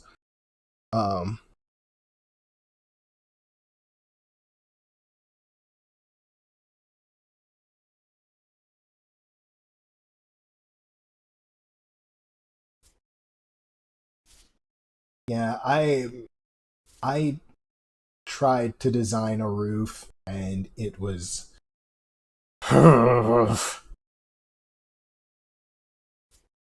but yeah, I'm looking forward to this.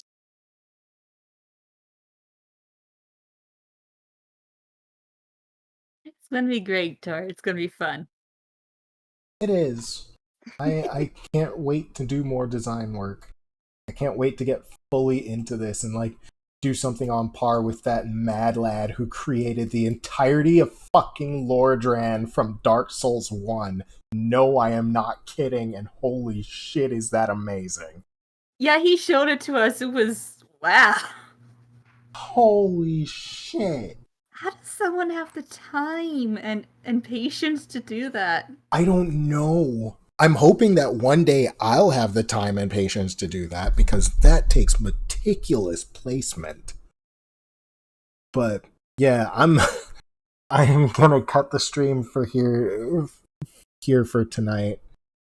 And I typically will try to stream on Fridays and Saturdays as well. And then Sundays are going to be D&D streams, and if everybody's awake enough, usually we'll consider trying to do a little gaming with everybody afterwards. But this is going to be it for tonight. Thank you so much for swinging by, everybody. Thank you so much for your support. It's going to be great.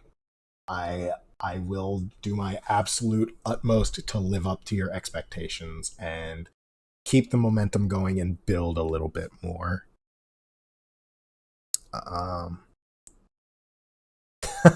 I look forward to trying to provide more. And Shay, did you want to go ahead and plug your channel? Oh, yeah. I stream on Wednesdays. I'm Audius Wolf, AETAES Wolf. I'm mostly streaming Final Fantasy because I'm going through the story again on the character I'm currently role-playing the most as. I am in Shadowbringers, so that's been a journey. Just wait till you get to Endwalker. I'm People going thought to cry at the last area of Endwalker again. It's gonna be hell. the music is so great! Uh, Exclamation mark SO. hold on. I don't. There, since you asked for a link. Yeah.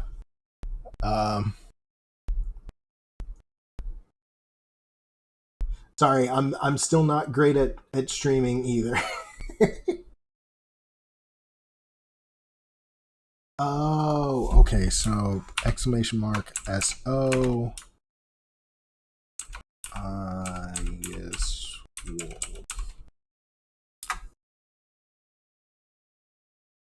Oh. Did I type it wrong? The W needs to be capital as well, I believe. Oh, okay. Try that.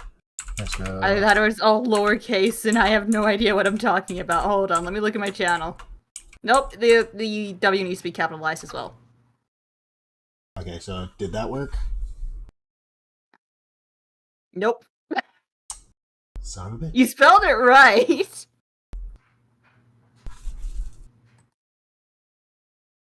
Oh, I need to get the chatbot. That's going to be in streaming tools or extensions, isn't it?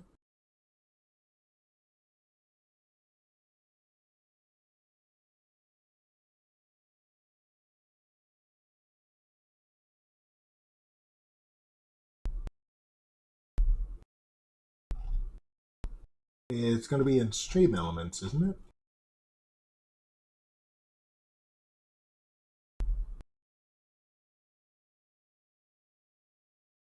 Okay. I'm going to have to download and set up stream elements.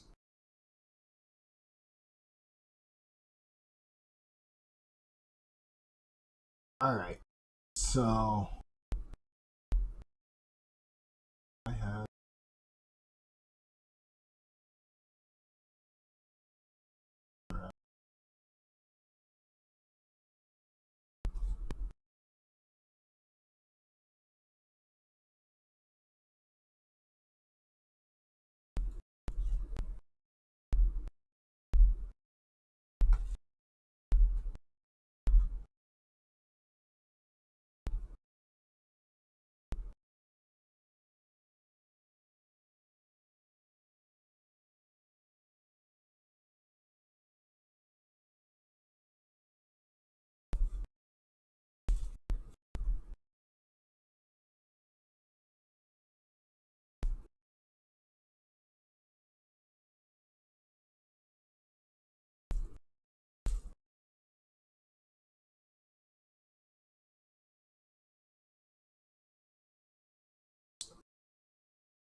Oh, this is gonna enable me to.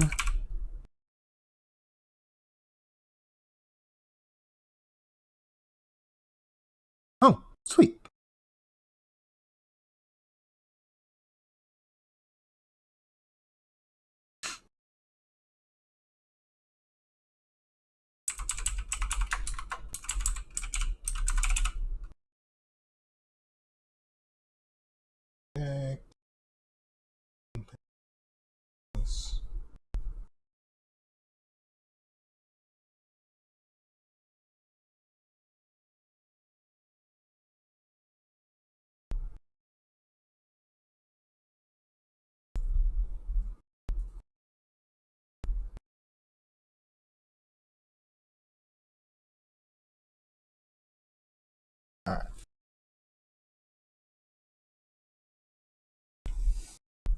Okay.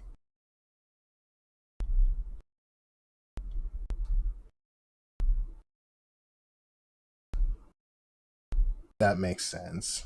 Okay, that goes in the response. Okay. Okay. I've got chatbot set up, so let's try this again. So, exclamation point SO Audius Wolf.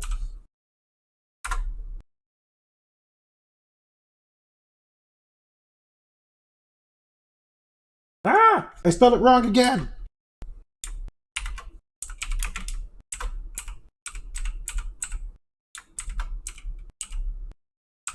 I put in an extra A. Is that working?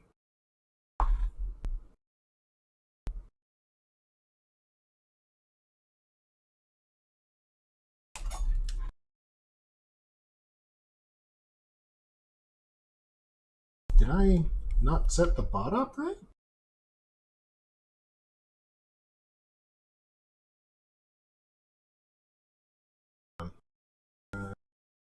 Uh,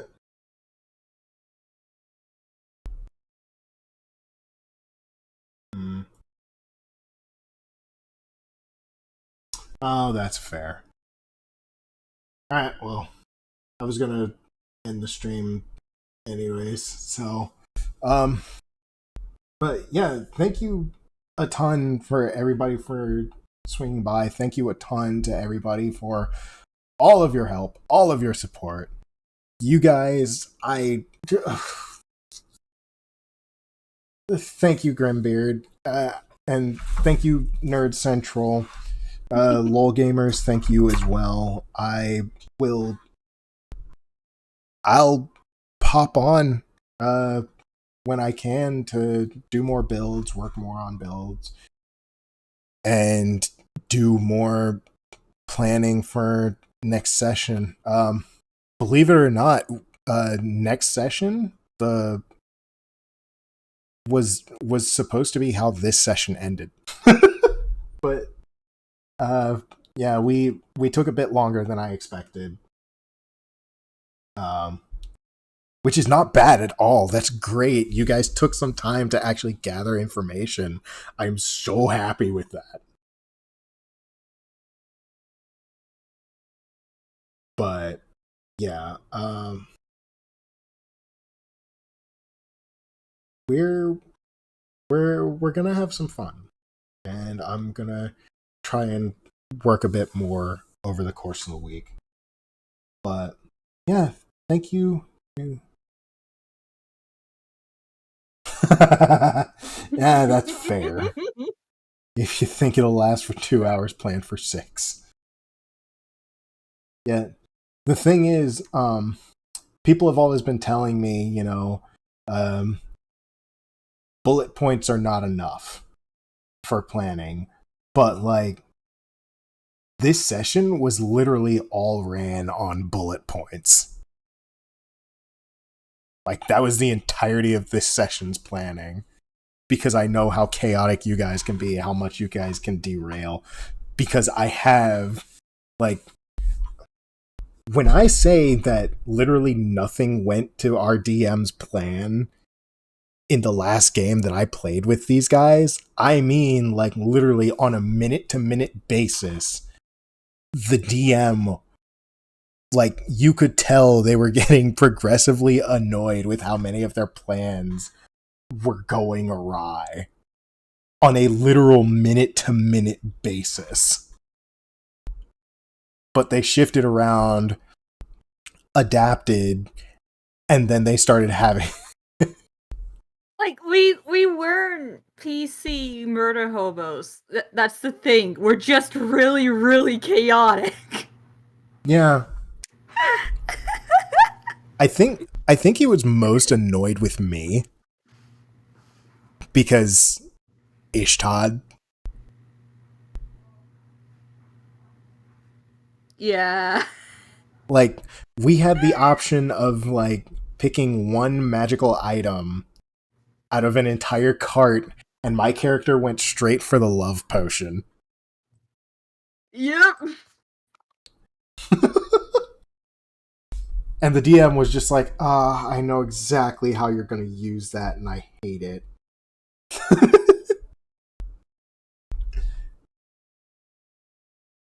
And the thing was,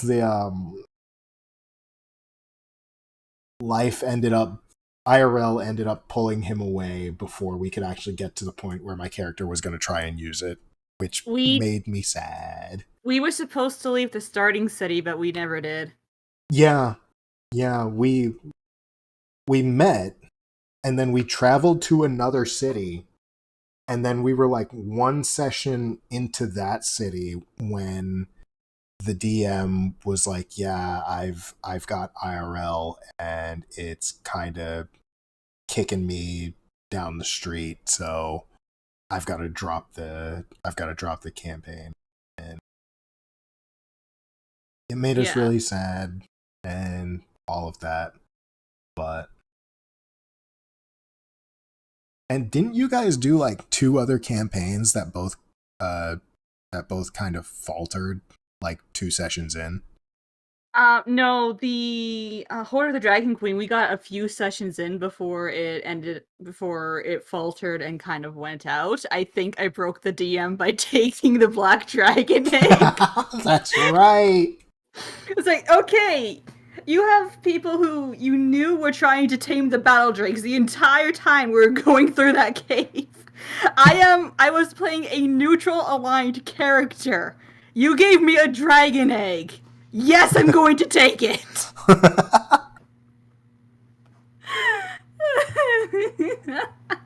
Best advice I can give is just keep a grab bag of random puzzles and encounters you can pull from when your players wander. Yeah, that was essentially this entire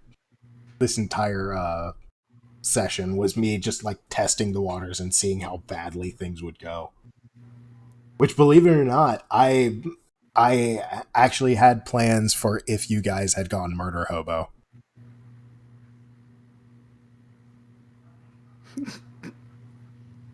If unsure to ask. Believe it or not, that's actually one of the plans I've got in my back pocket. Oh no. Yeah.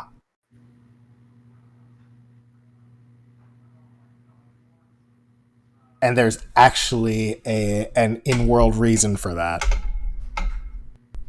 For why it would be plausible. So that's a thing.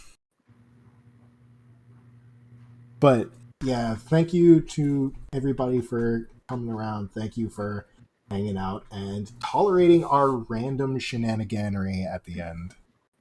My players just completed a story that has a bloodbath scenario that accounts for if they kill every NPC and don't learn anything. Nice. Oh boy. That's how you make PCs human again. There's actually one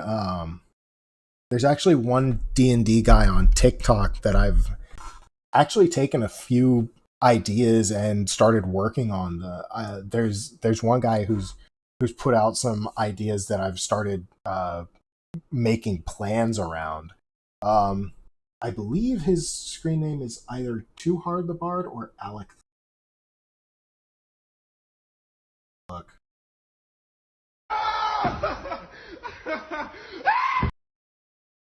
Kaminari bought 6 oversized purple hoodies that he pretends are.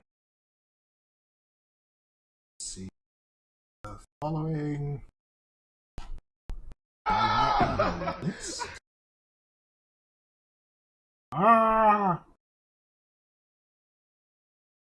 Fuck it. Alec. Alec Benjamin is on. Yeah, It's Alec the Bard. I'm not really sure what happened to the last campaign we had. I don't know why that one stopped, because we had just gotten off the starting place into the next city, and then it stopped after 2 sessions. I don't know why that one stopped. Yeah. But yeah, fun little metagame for viewers. Take a look at Alec the Bard and Eldritch Author, and fuck it, why not? Look at Too Hard the Bard on TikTok. Look at any of those 3 channels throughout this campaign and see how many ideas you can pick out that I might have borrowed from those guys, because they are amazing D&D TikTok creators, and they have some really good ideas that I'm hoping to borrow a few from. I actually linked one video that actually has Briar freaking the fuck out because she doesn't want to see that happen. Shay, I'm pretty sure you know the one. Maybe.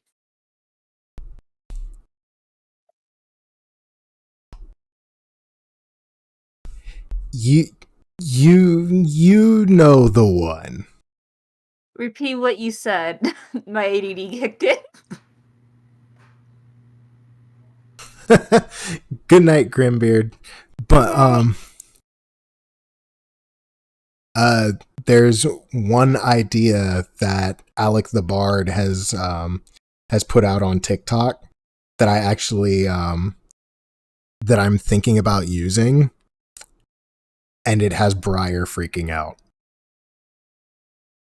Oh, I'd have to go back through the through your TikTok channel. Yeah.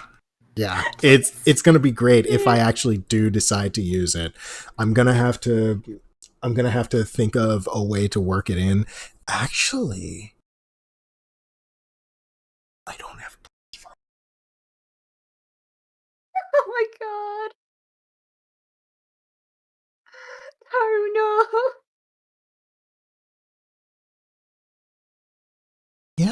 Yeah, I actually could make that work. Anyways, thanks everybody for tuning in. Thanks for hanging around. Thanks for tolerating my ADD ass. And we will see you again, possibly throughout the week, possibly Friday and Saturday, and then more than likely in exactly 1 week's time. We will. I hope you all have a good night. For our people on the other side of the planet who are just getting up, good morning. And yeah, have a good one. Don't forget to swing by Audius Wolf, give her a follow as well. She is very interesting. She has a lot of things to say about Final Fantasy while she's playing through. I have ADHD, so when I get on a topic, I tend to ramble. Yeah, it sounds about right, and sounds about like me. So, lunchtime here. Oof, go get something to eat, dude. But yeah, thanks a ton for being around, and have a good one, everybody. We'll see you later. Bye.